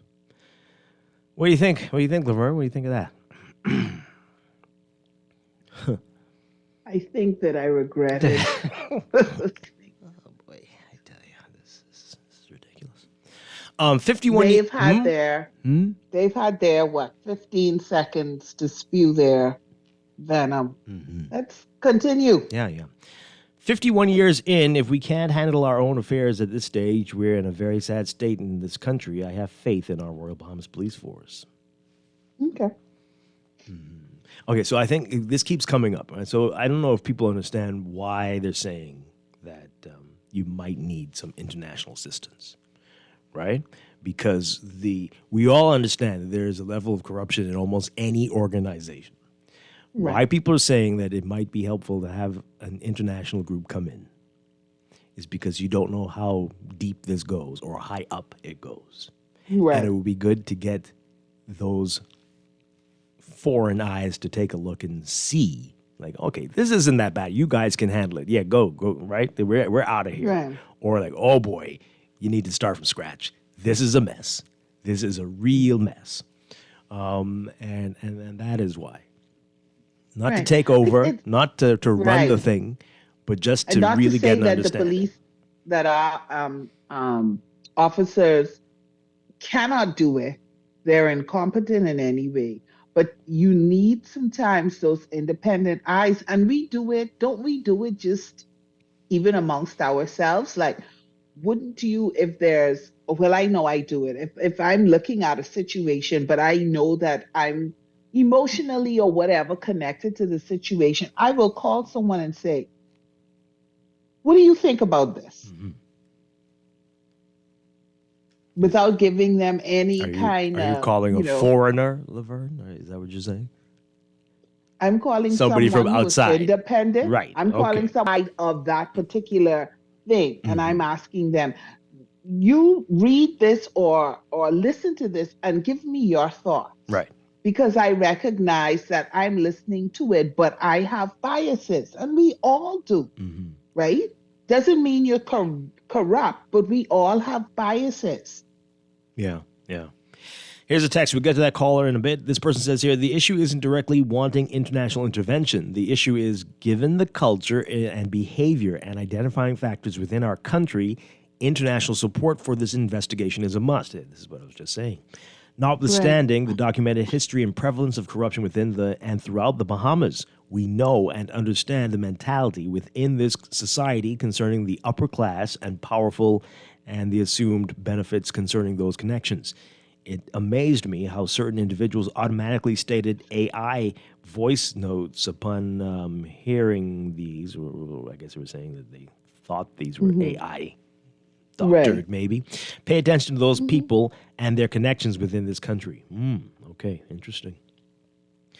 This person says, I'm a retired senior police officer, having proudly and diligently served my country for 40 years. I cannot begin to express my utter disdain and profound disgust at what is now in the public domain.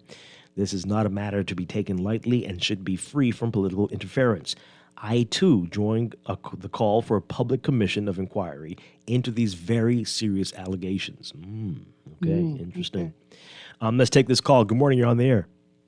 Morning, Dwight. Hi, good morning. Good morning to your guests. Good morning to the Bahamas. When Minister calls for a commission of inquiry or call for independent investigators into these matters concerning the police, it's to basically protect the integrity of an investigation, right? We believe. Mm-hmm. Yeah. So he should shut his damn mouth.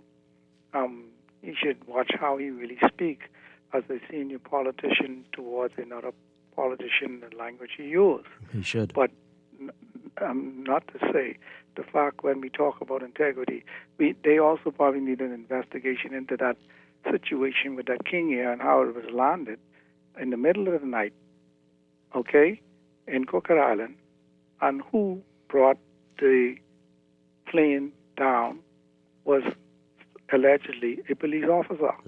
Why isn't he charged and why isn't he suspended?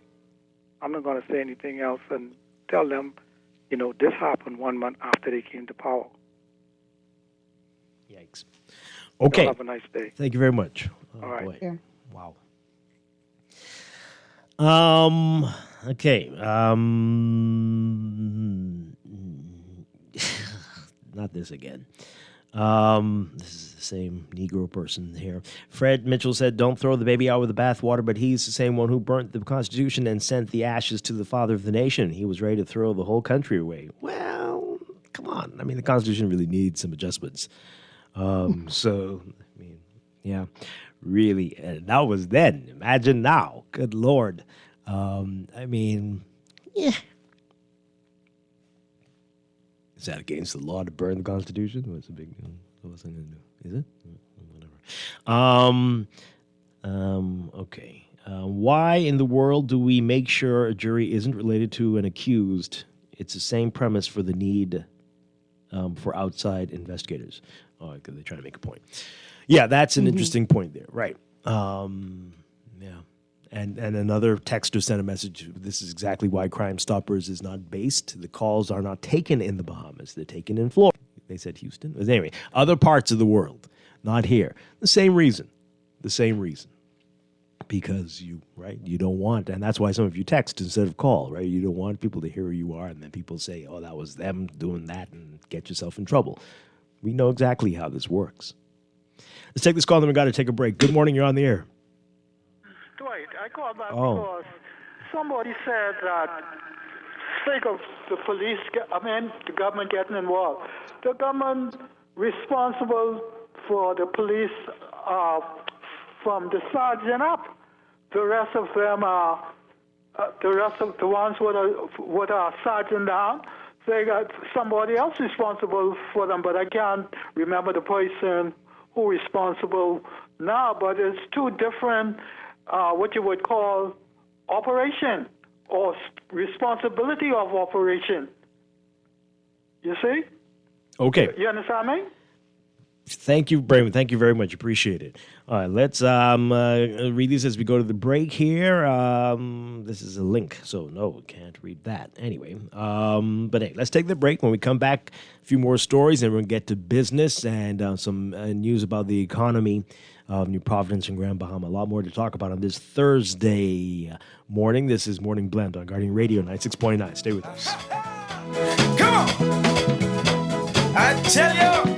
Living with a neurological condition shouldn't define you. At Cleveland Clinic in Florida, we do whatever it takes to make life better today while discovering new treatments for a brighter tomorrow. From epilepsy management to specialized spine care and brain tumor surgery, we're delivering world-class neurology care for the day-to-day, for the days you live for every care in the world. Visit Cleveland/Caribbean. Maybe it's time to explore your options. There's no harm in reviewing your mortgage arrangement and considering a better deal. CIBC Caribbean can help you narrow your search and decide. Switch your mortgage to CIBC Caribbean and enjoy a special interest rate and help towards your switching cost. Visit CIBCFCIB.com/inspired home for more information. Conditions apply.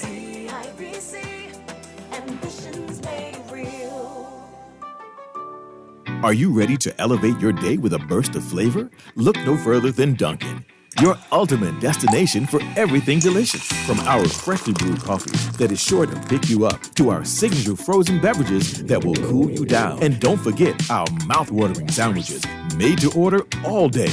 Dunkin' has it all. And of course, our lineup of fresh donuts, muffins, and more.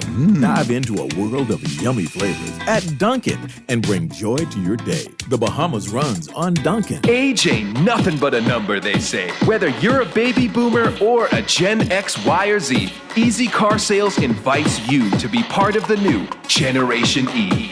We drive electric for the savings, for the planet, and most importantly, for the smooth, powerful ride. You really can have it all. We love our EV, and we are Generation E. Join us. Everyone is welcome. Visit IamGenerationE.com to find out more. Brought to you by Easy Car Sales. We're gonna give you a check every week for a year. Percy's Pension Plan, Island Game, keep you winning. Percy's Pension Plan, dream big, we will help you live it. Percy's Pension Plan, Island Game, we got you. Percy's Pension Plan, from the friends you can trust. If winning is a must, go play the game you know, cause your best chance is with us. The most trustworthy name is Percy's account, and ride this easy train at Percy's Island Game. Come on, and support the District Grand Lodge of the Bahamas Grand Raffle at the Scottish Masonic Food Festival 2024. Saturday, July 13, 12 noon until. Prizes and surprises throughout, including $3,000 cash prize. Say what? Dinner for two at Albany, a weekend stay at Margaritaville, and just when you thought it could get no better, you can win a brand new car. Yeah, that's right, a brand new car at the Scottish Masonic Food Festival, Saturday, July 13th. Dolphin Drive. This is Guardian Radio 96.9 FM. Fresh news, smart talk, all day.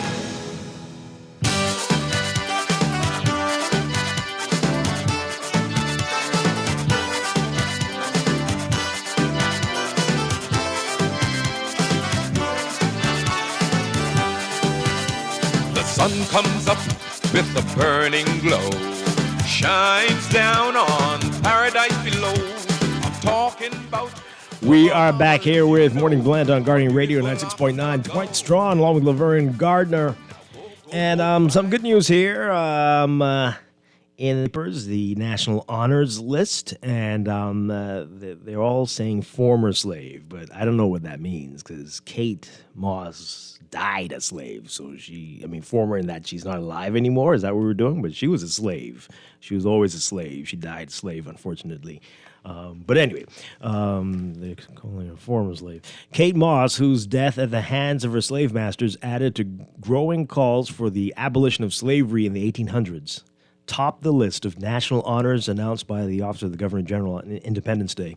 Moss, who's being posthumously awarded the Order of National Hero, was a house slave on a plantation in Crooked Island owned by Henry and Helen Moss, and she was repeatedly punished for refusing to carry out orders. Her eventual death from the severe punishments inflicted on her, found out by abolitionists in England, and that really did spark the abolition of slavery, one of the catalysts there.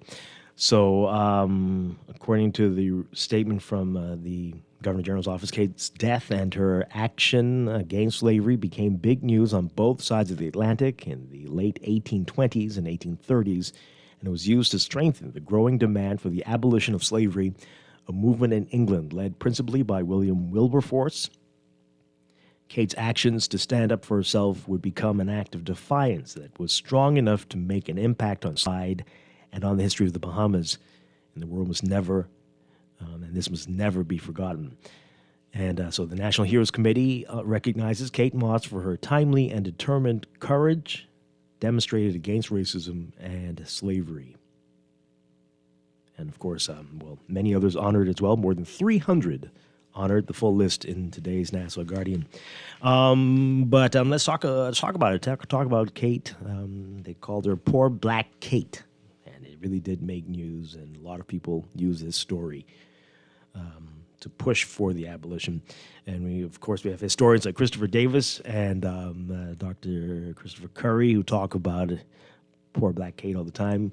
Ian Strachan, Dr. Ian Strachan as well, writing about her. And this is a story, unfortunately, Laverne, we don't learn in school, at least when we were in school. But hopefully that has changed. No, we were not taught No, that. not at all. At all. Not at all. And that Haiti wasn't the only place. I found out about Kate Moss after school. Yes. Just doing my own reading, you know? Haiti wasn't the only place standing up. There were revolts here in the Bahamas as well. But they were quashed, and many, inspired by what was going on in other parts of the world, did try to end it by force here as well. But Kate Moss is a story that everyone needs to know about. And so let's get your reaction to it, folks. Let's get your reaction. 323-6232. 325-4316. 325-4259. Toll free 242-300-5720. Tweet us, Facebook us, text us 422-4796. This person here, oh boy, it's a big fool for me wanting to be under the British. But what do you call Fred Mitchell for burning our Constitution? Stop being biased like a what?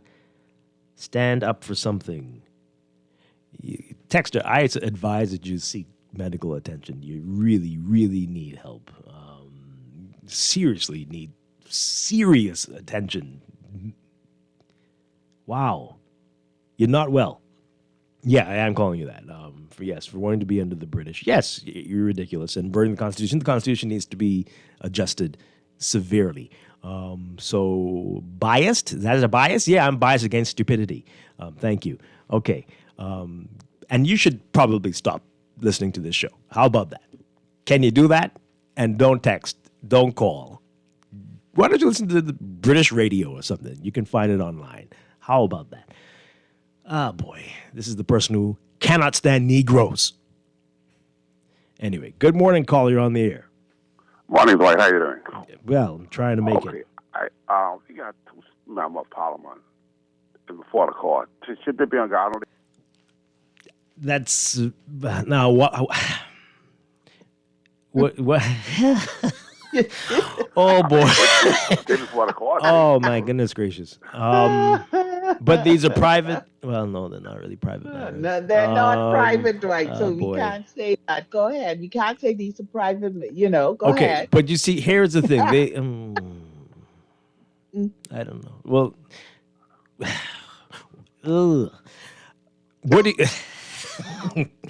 what do you think? They should be. That's the honorable. Well, no. Why should we be paying them if that's what you're going to do? So they were elected by the people, and the people need to decide what to do. The one that had a government position did resign from that position, if I'm correct, right? So they are representatives of the people in the House of Assembly. If the people don't want that to be the case, there are things they can do. Yeah, but what I'm saying, right? It should be for the honorable house. It is. It's an honorable house. You can't have people member for the honorable house. They should be resigned till the case is over. Then you come back. Again, they're saying they are innocent until proven guilty, right? Okay, thank you. Mm-hmm. Yeah. Innocent until proven guilty. That was a very good question, caller. Well, then why would they be Dwight, paid? I don't think I've ever seen. I mean, at a lot. I think the question is not the right question. It's not the right question. Why should they be paid if you feel they shouldn't be there? They serve. Again, they're innocent until proven guilty. They serve at the pleasure of the people. They're for the people, right? And yeah. And so we're getting this message. Do they serve at the pleasure of the they're people? Supposed to. To answer your caller, the Constitution stipulates what should happen to MPs in such situations, and the Constitution does not prevent them from still serving. It's a different scenario. It's not quite the same as what is what's happening here in this matter, right? There needs to be an investigation into that you did something It's different. It just, and you know that it is. You know that it is. But I know people are wondering if this should be the case. And as he said, this is the honorable house. Should you not say, I don't want to be a distraction to the government or to the party? And so until my matters are resolved, I will decide to step aside. Of course, that will spark a by-election, and that could be another major distraction that people might not want. Dwight, do you remember, I think it was in England, there was a scandal, and it was a thing where possibly, I'm trying to remember the story. I think you and I had even discussed it, where it had to do with an email or something of that sort. And it was a member of parliament, and he didn't want to be a distraction. And he stepped down. You remember that? That happens monthly in the UK, it seems. I'm surprised their new prime minister hasn't resigned yet. That's just how they do it. And I think Bahamians are looking at that and saying, well, we've patterned ourselves after their honorable acting in such manners. And these are good questions, indeed. They are good questions. But constitutionally, they don't have to. Right.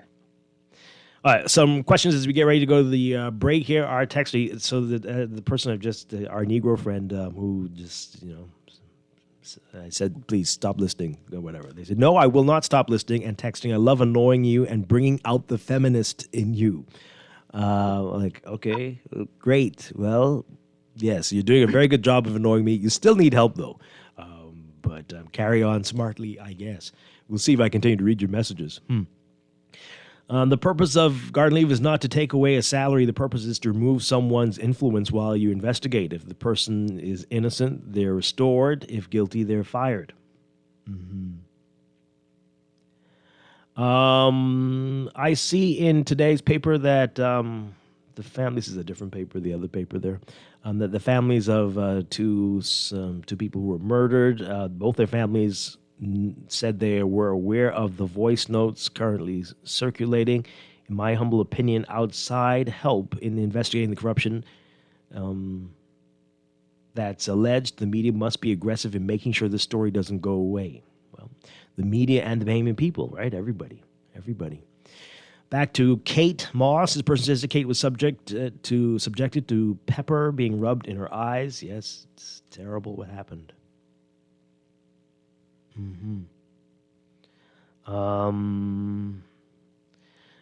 The king, God, needs to save the Bahamas. Is this the same God who abandoned the Bahamas, or did he just let the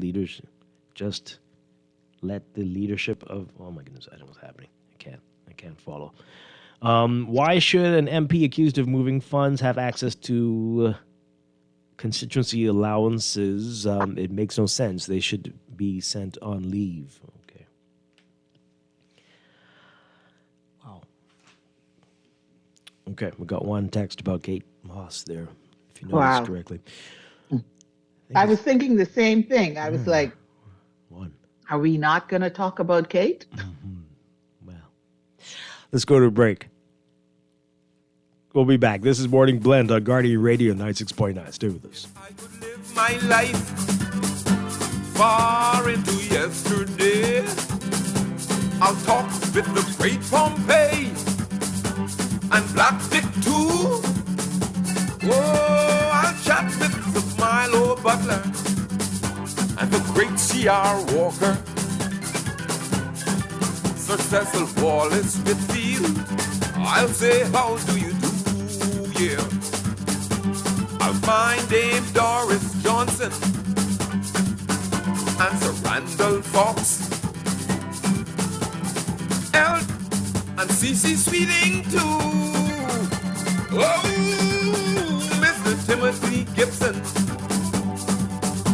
and Clarence Bain, Sir Henry Taylor, Sir Kendall Isaacs too. This is Guardian Radio 96.9 FM, Nassau, Bahamas.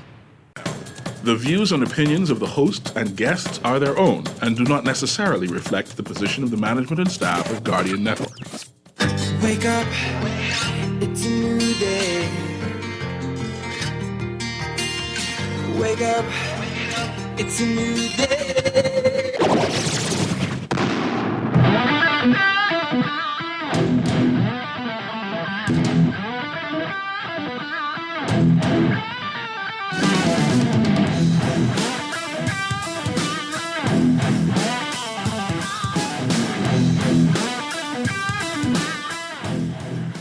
Good morning and welcome to Morning Blend Business on this Thursday, June 11th, 2024. Welcome back to our Morning Blend listeners. Once again, I'm Dwight Strachan. Joining me on this Thursday, as always, Laverne Gardner.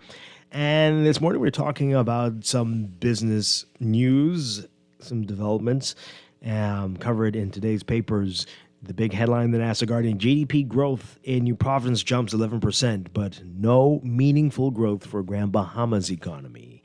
I don't think we have any surprises there, unfortunately. Our candidate Ames writing about it in today's National Guardian. Economic activity in New Providence increased by 11% in 2023 compared to the previous year, with industries connected to the tourism sector contributing the lion's share of this increase. This is according to a new GDP report released by the Bahamas National Statistical Institute, the BNSI.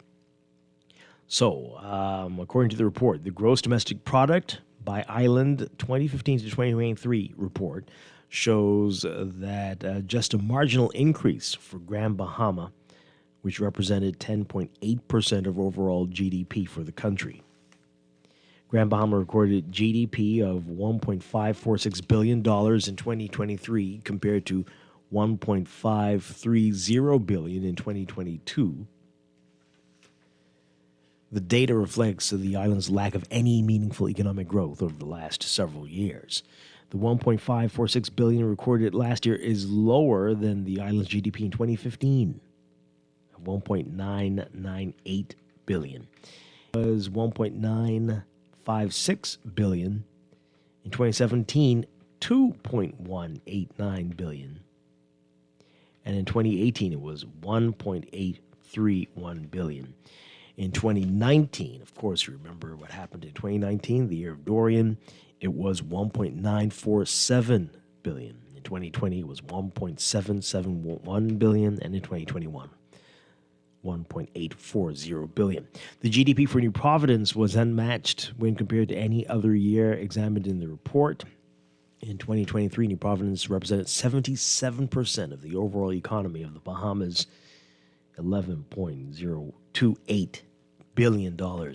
Overall, 2023 GDP for the Bahamas was $14.339 billion in current dollars. In the Family Islands, Abaco's GDP went from $484 million in 2022 to $504 million in 2023. Neither Abaco nor Grand Bahama has seen GDP at pre-Dorian levels. Grand Bahama was at $1.8 billion in 2018, and Abaco was at $586 million in 2018. Eleuthera went from $366 million in 2022 to $374 million in 2023. Exuma went from $252 million in 2022 to $230 million in 2023.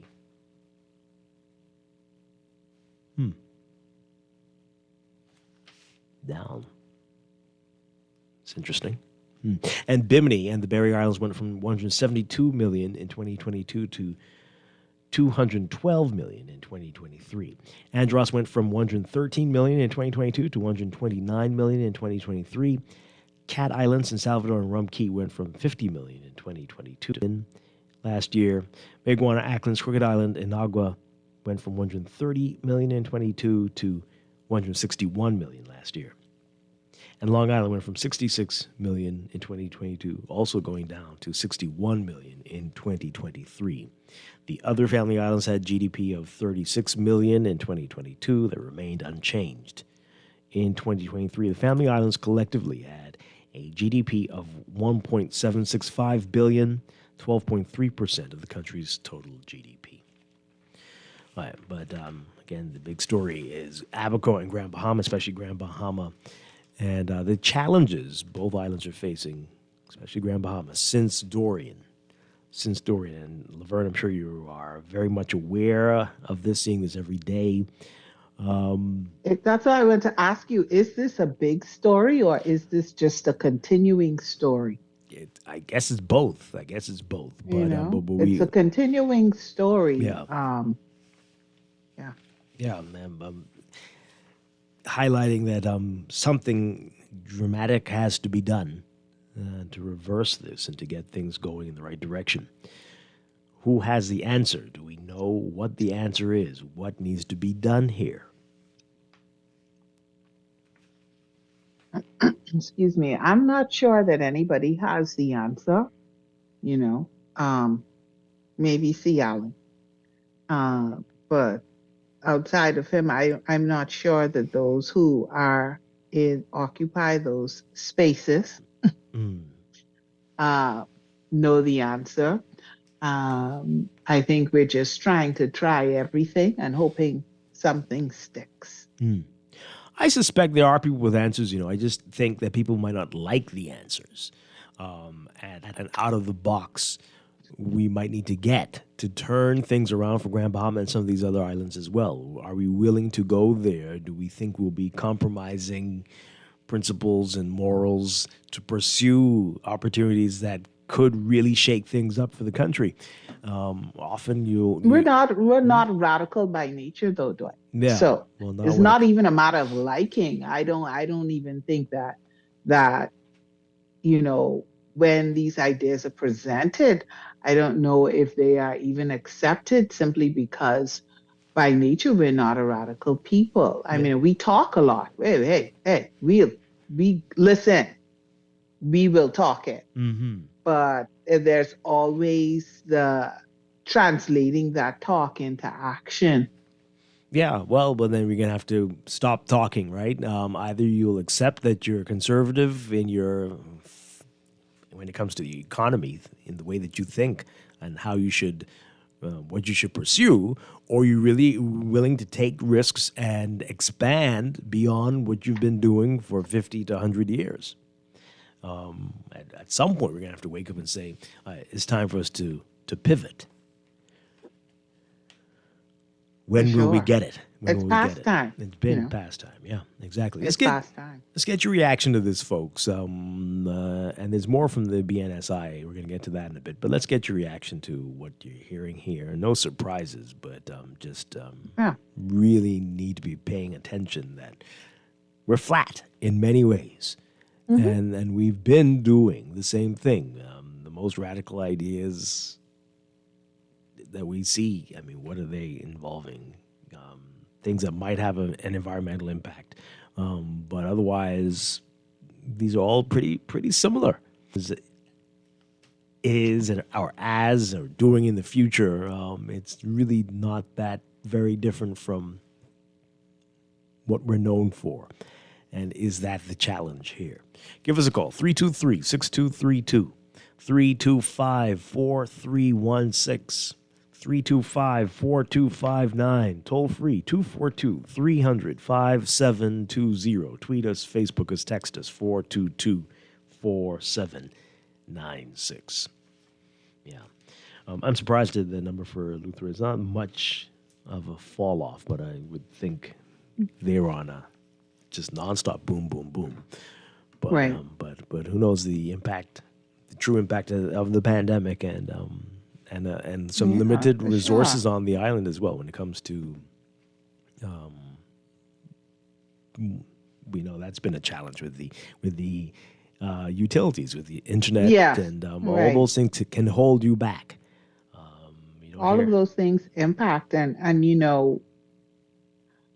we, Grand Bahama, we've been struggling for a while and we always say that. But I guess, you have the numbers to really show you that Grand Bahamians or people who are speaking from Grand Bahama and saying, hey, we've been struggling. If this isn't just talk, this is what is happening on this island with this economy and all of that. So, you have the numbers, you quoted the years to see the decline that has taken place. And so where do we go from here? Yeah. Where do we go from here? We always know that New Providence, that's the place, that's the capital. There's a reason why 77 point how much percent of the GDP? One island. It's wild. One island, 77%. And again, that's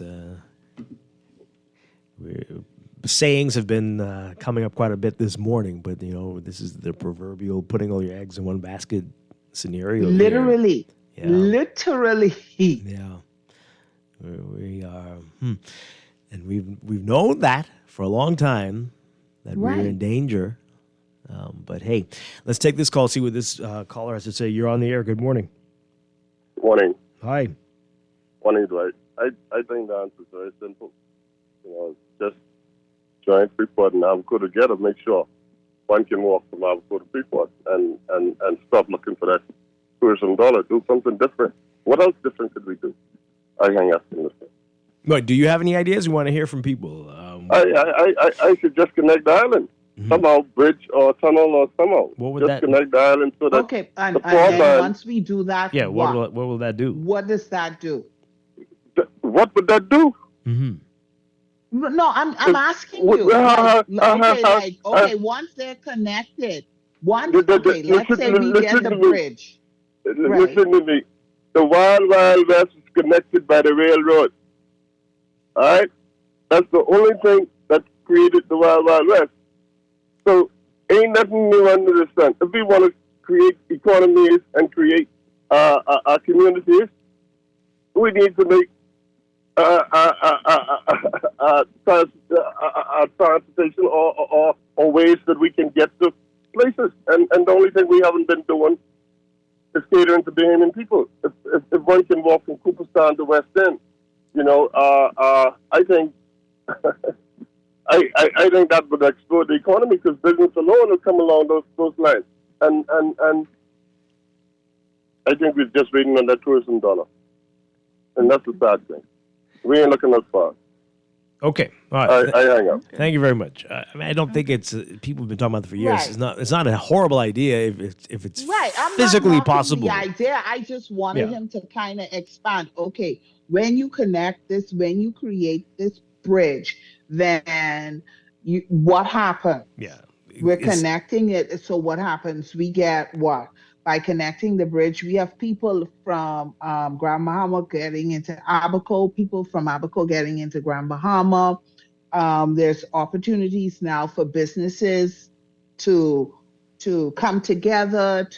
That's all. So I'm not saying that your suggestion is a bad one. I'm just saying let's flesh it out some more. What do you see happening? We get this bridge. Yeah. Exactly. Let's see what this caller has to say. Good morning. You're on the air. Good morning. Good morning. Mark Turncrest. Good morning. President and founder of the 242 Small Business Association Resource Center. Hi. My recommendation, what I am personally embarking on, is to have an analysis of each family island, right, to determine what are the needs, wants, and preference of the island in reference to economic development, and eventually develop what I call a 242 MSME Act structured so that every island could be standard on its own, because there's too much assumptions going on. There's been 50 plus 1 years of assumption, and there's never been a strategic plan for each island to determine how viable they could be. Hence, we have this tourism model with 77%.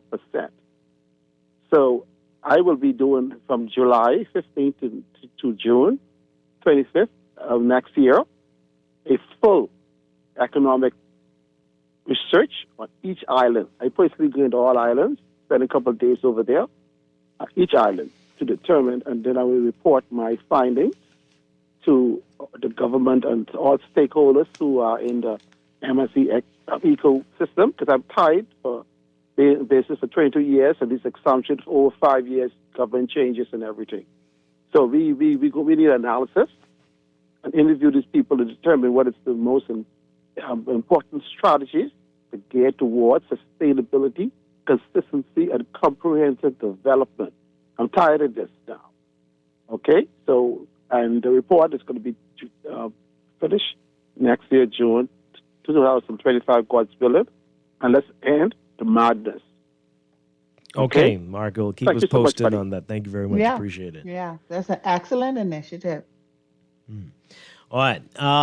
Some text messages. You can continue to call us. Some text messages. I have an idea. I'm not being facetious. This is our friend from earlier, Laverne. Oh, Lord. Which one? Negro. Okay. We should sell Freeport altogether. Yep. Yeah. There are many people looking for a private island. Grand Bahama, one of the biggest islands in the country. So you got to make up your mind, because if you sell Freeport, that doesn't mean that you... He's talking about many people looking for a private island, but Freeport isn't an island. So... I think we may have to... How's that going to work? Add that text to the banned list, I think we're going to put them on the block. This person says, we are predisposed to action-oriented leaders. We filter strategic thinkers out of leadership roles. We need to become world leaders in marine engineering and island development. We rely on foreigners to tell us what to think. Even in tourism, foreigners have to come in and tell us how to run hotels. Foreign companies doing the advertising campaigns too. They're determining what Bahamian culture is. But the first part of the text is very interesting. Predisposed to action-oriented leaders, and that's funny because the action is so often minuscule, but definitely not the thinkers. I see what you're saying. I agree with you on that.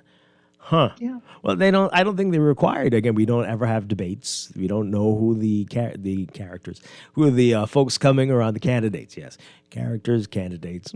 The candidates coming around, we don't know what they stand for. We don't know what their ideas are. They just want to get your vote. And even with tourism, right? How we do tourism on each island. What does that look like? Is there just one model? Because that one model doesn't work for every island. So yeah, interesting. Caller, good morning. You're on the air. Hello. Hi, good morning.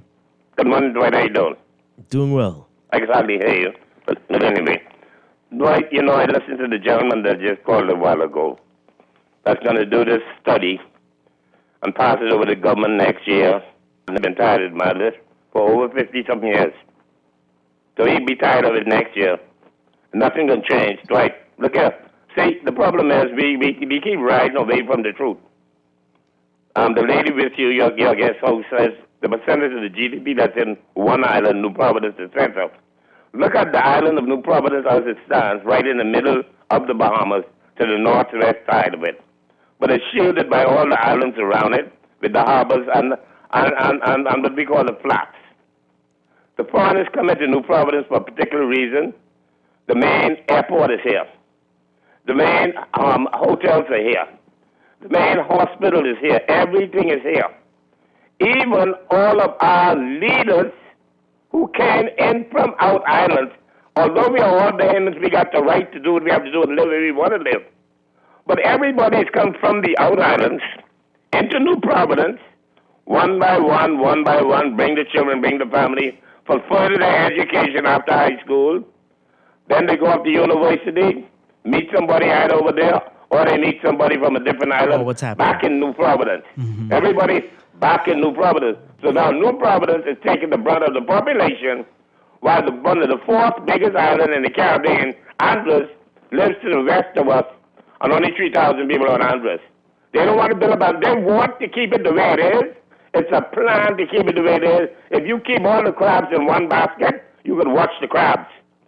If you spread them out all over the island, you can't control them, you can't watch them, because everybody be doing what they want to do in the outer island. Every leader in this country, from the first premier, Roland Simnett, came from a family island into New Providence, from Eleuthera Mr. Finland's father came from Jamaica as a policeman. Mr. Christie, daddy came from Eleuthera, came from Abaco.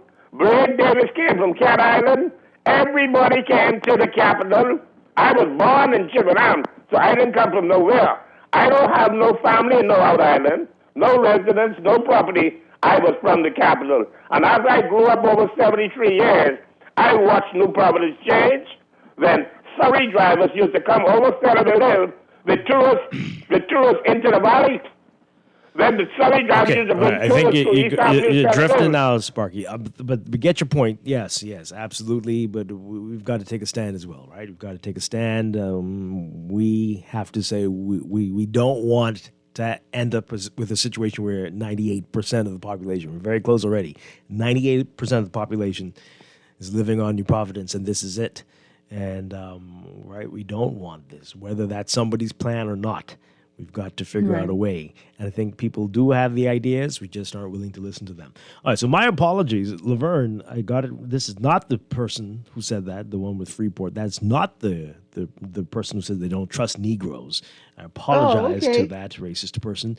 They're very upset that I said it was them. This is the one who said that you only defend women and that you hate to hear that there's so many I cannot keep up with the craziness in the mornings. The person who says that I only defend women, I don't care about men or something like that is person, the person who said that we should sell Freeport. My apologies to the Negro person, the person who hates Negroes. I'm so sorry.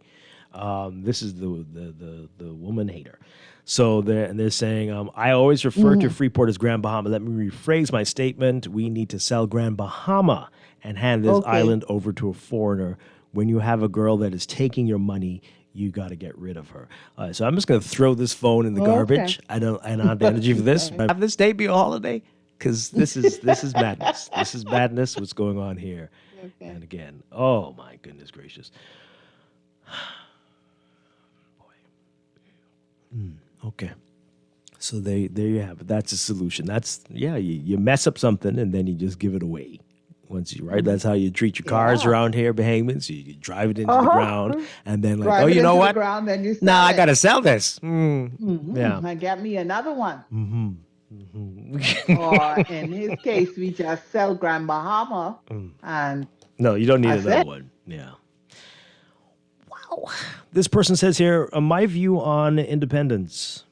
Boy.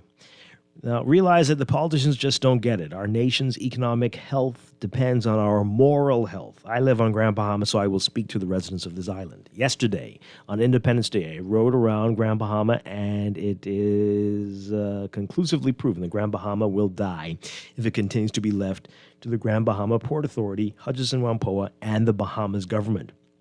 Grand Bahama is like the man stripped of clothing, beaten, and left half dead alongside the road. My guess is that the 3 robbers mentioned are waiting for a good Samaritan to rescue it. The problem is that the Samaritan knows that the robbers are still on the cliffs and bushes waiting to make him a victim also. Wow. The level of poverty in the city of Freeport, Lucaya, has reached or exceeded the east and west end of the island. What now? Surely it can't be that bad. Good Lord. Anyway, the level of degradation, I guess it's saying, is shocking at the least. Once living-class neighborhoods are all but shanty towns. Uncut grass, the proliferation of garbage, taped roofs, unfixed houses. In some areas, one can now see houses, and some because of the owners had to light fires to cook for light at night. Wow. Directly across from the office of the Prime Minister, people are living in abandoned buildings, partially destroyed by several hurricanes. When you walk in and out of the building, even a blind man can see that it's on the main thoroughfare. When you sit on the OPM office on the 4th floor and look out the windows, you can see the blight. The same can be said of offices and terraces of the Port Authority building and the office of Ian Roll. Where is their heart? Where is their soul? Where is their compassion? But most of all, where is their vision, their sight? In the Bahamas as a whole, the gap between the wealthy and the middle class has widened, and it seems inevitable that there is very little difference between the middle class and the those living in poverty. Is this a country that after 51 years finds itself lost in the wilderness of emancipation by our Moses waiting for our Joshua? Only a radical paradigm shift will move this country forward, upward, onward together. Wow. That's a heavy text there. My goodness. Laverne, is that really fair? Is that really that bad? I know it is not good, but is it that bad? Yeah, it's bad in certain areas, right? So there's an overall struggle, yes. It's worse in certain areas. And the area where what the text is describing and talking about is one of those areas that we would refer to as the quote unquote ghetto. And so when you pass that area, yes, you see abandoned buildings, you see people living in apartment structures that really they should not be living in. So in certain areas, yes, that is what you are going to see. Is that the entire island? No. Yeah. Are people struggling? Yes. Mm-hmm. Well, I mean, some of the callers already have hinted at it. They're not saying it the way that I would say it, but it is clear to me that that is what they mean. And I think this texter gets it as well, that the answer for Grand Bahama, I'm going to say it again, I say it almost every week now, maybe I need to say it every day, but it's also the answer for many of the islands, is decentralized government. And if more of the decision-making can be put into the hands of locally elected officials, not MPs, no, local governors and mayors and city councils, if they could make their decisions and if they can be empowered to go out there and look for investments, to come up with the ideas, because I think they know what they could do, right? Like, we want this here. We need a district here. There's nothing like this in the country. There's nothing like this in the Caribbean. We could be this site here. If they had that type of vision, this could really be a game changer. Plenty of people have great ideas, but they are not interested in getting involved in central government politics. They're not going to run for the House, not going to want to be a cabinet minister. But they would work on a city council. They would be a mayor. They would be an island governor. They would do that and work for their communities. But we're afraid. We are afraid. Somebody's afraid of allowing that type of autonomy for these islands, where they won't need you we won't need the central government unless there is a major problem, right? Well, it's fair, but it's also power, right? You mean wanting to hold on to the power? Yeah, you hold on to power, and then the kind of radical change that, you speak of and others speak of, it's scary. And while we may recognize that we need change, are we really committed to what that looks like? Because change is hard. Change isn't going to be easy. Change is going to require us to be uncomfortable. And so the question then is we about that change and we want that change, are we willing to be uncomfortable? Are we more uncomfortable than we are now? Yeah. Right? Because it's never easy. Yeah. Well, it's not going to just be overnight, but are we willing to commit to that? And that, I think, is part of our problem as a whole. Things be different. We want things, we recognize that it needs to be different. We don't necessarily want to or have the courage to participate in what that change would call for. Now, if somebody could come and do it, and then we could just, okay, they've done it, we could go in now. Right. That's fine. But now, to actually be that change agent is where I believe part of our struggle is. And you and I talk about this a lot off air. We don't say it on air often, but we also have acknowledged that our people love to have someone they can blame when things go wrong. Oh, for sure. Oh, absolutely. 100%. And if you are the mayor, if you're on the council and it didn't work, and then it comes on you As opposed to you can say, oh, the government or the brave Right. or the MP Right. or minister, look what they did. No, but it'll be you. It'll be you. You brought in this development. It didn't work. And oh boy, now what are you going to do?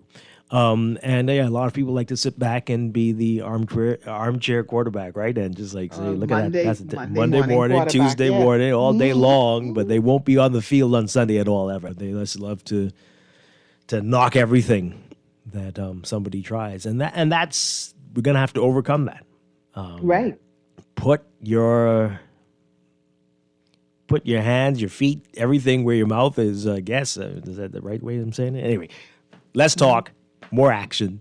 Come out there. You do have the ideas, and let's do this. But you're gonna have to push for this because the central government doesn't appear to be very interested in letting this power go.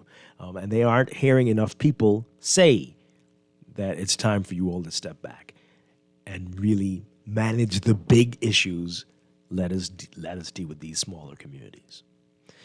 We're not going to get any better until that happens. Let's hear what these callers have to say. Good morning. You're on the air. Yes, good morning to you, Dwight. Good morning to you, Levine. Hi. Morning. Hey, Dwight. Good morning. Levine, I'd like to know the areas that you know about that has achieved maintaining its former position comparative to 10 years ago or 20 years ago or 30 years ago. If you be honest about Grand Bahama, from its initial development 50 years ago, there's been no significant improvement, more so in the last 30 years since the Hospital Creek Agreement. The text that describe Grand Bahama, basically, they can be transposed across Grand Bahama and Freeport especially. And let's use an example. Of the 60,000 plus, look at Grand Bahama from a construction industry, one of the major drivers. With the exception of the part of the hotel, Laverne, you'll be familiar with these, the condos that's been built on Coral Beach by Hannes Babek and someone else, and I think maybe one other. There's been no significant construction multi-family condo whatever built on Grand Bahama since 1972. The last one that was built, the name of it is called Casa Bahama. If you look at many of the condos and things here, they're reaching end of life, just like the Lucine Towers that has just been about 7 days away from being condemned if a reasonable effort isn't made to stop that from happening. 139 units. One of the oldest, highest places here.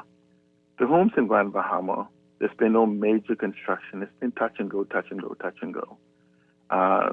And so essentially, Dwight, though, the action for Grand Bahama requires more than the conversation that is now coming from government and is absent from the Grand Bahama Port Authority.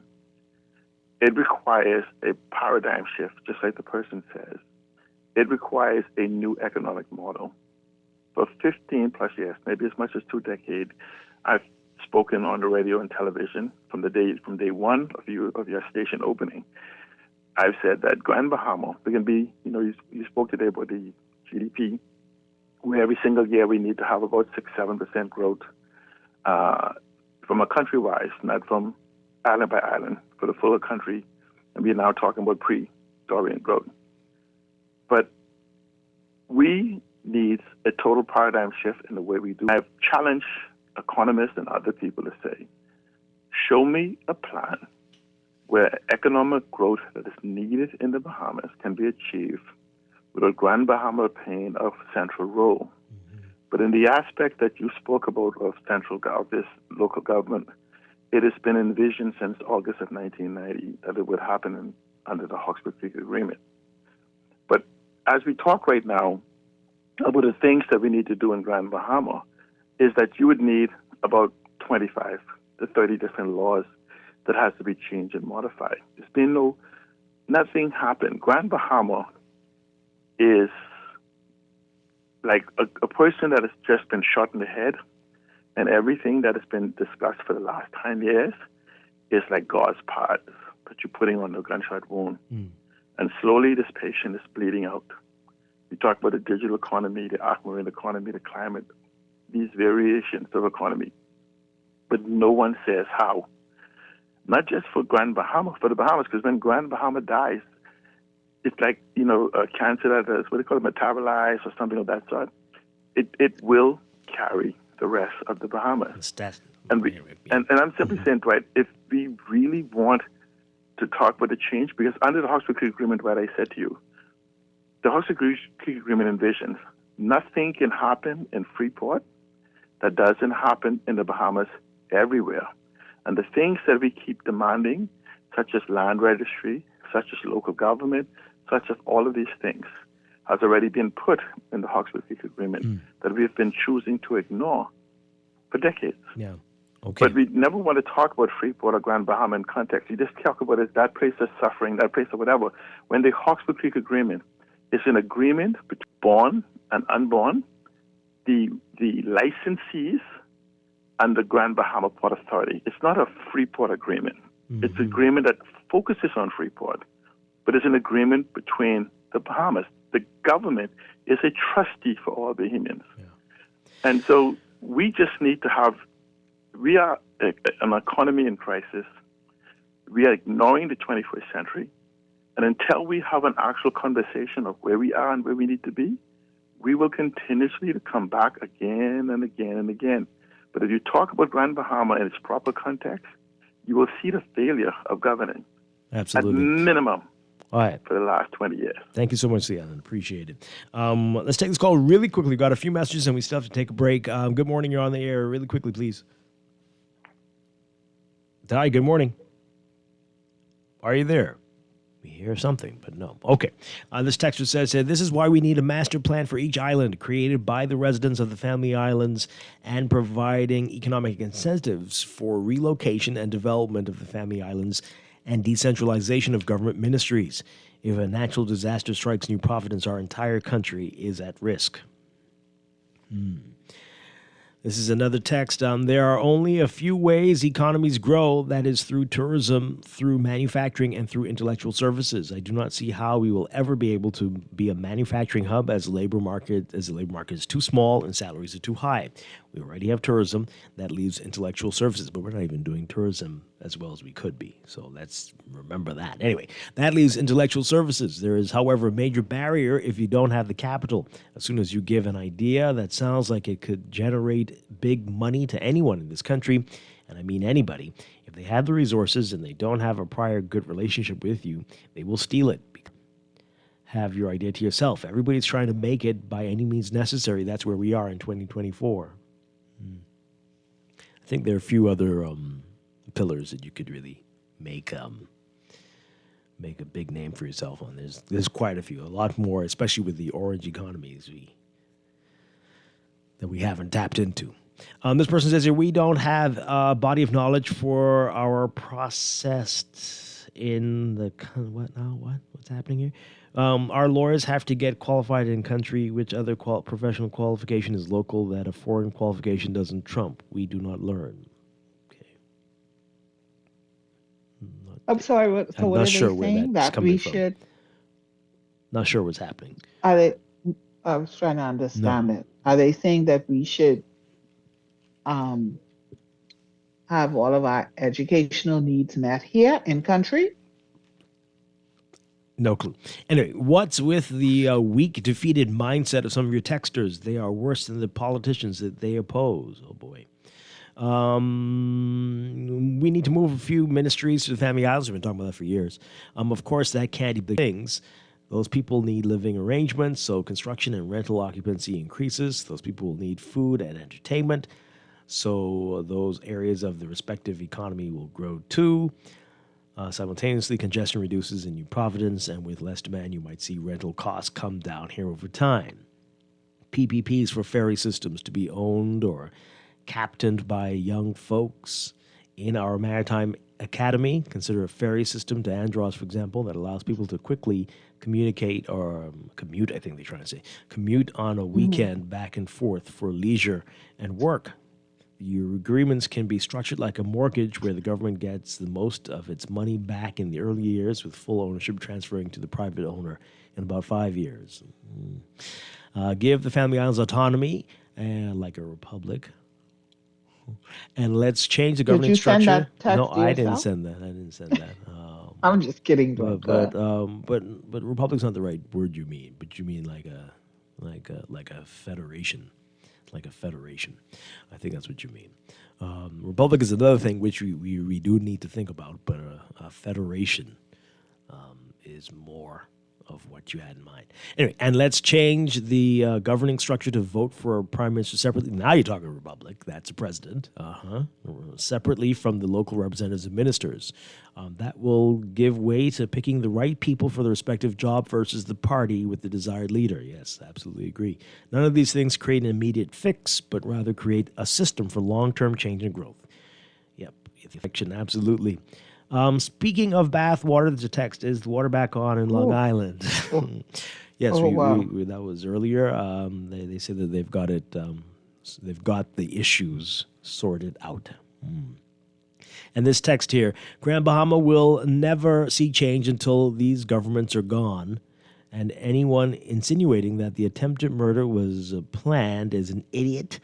That bullet grazed. We're back to this. That bullet grazed his face 2 or 3 inches left or right, he would have been dead. It would take such precise organization for that to happen, and AI is not that intelligent to imitate Bahamian slang.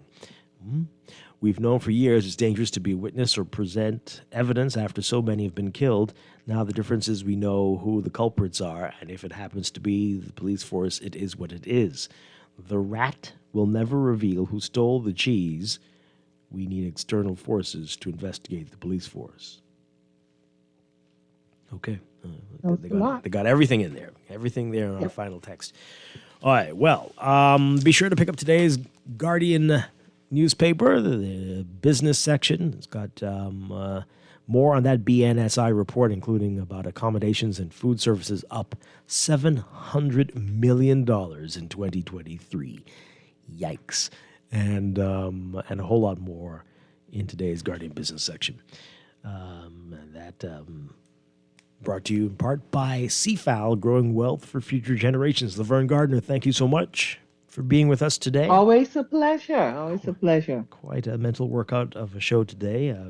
Made tomorrow's Saturday, right? No. Oh, it's not dear. tomorrow. It's Friday. What? We got one more. Oh, we good. got one more day to go. Gracious. One more. We need a law about It's middle almost of days. We need to. It throws you, right? This doesn't make any sense. But anyway, have a great day, everybody. Stay tuned for On the Clock with Aaron Green next.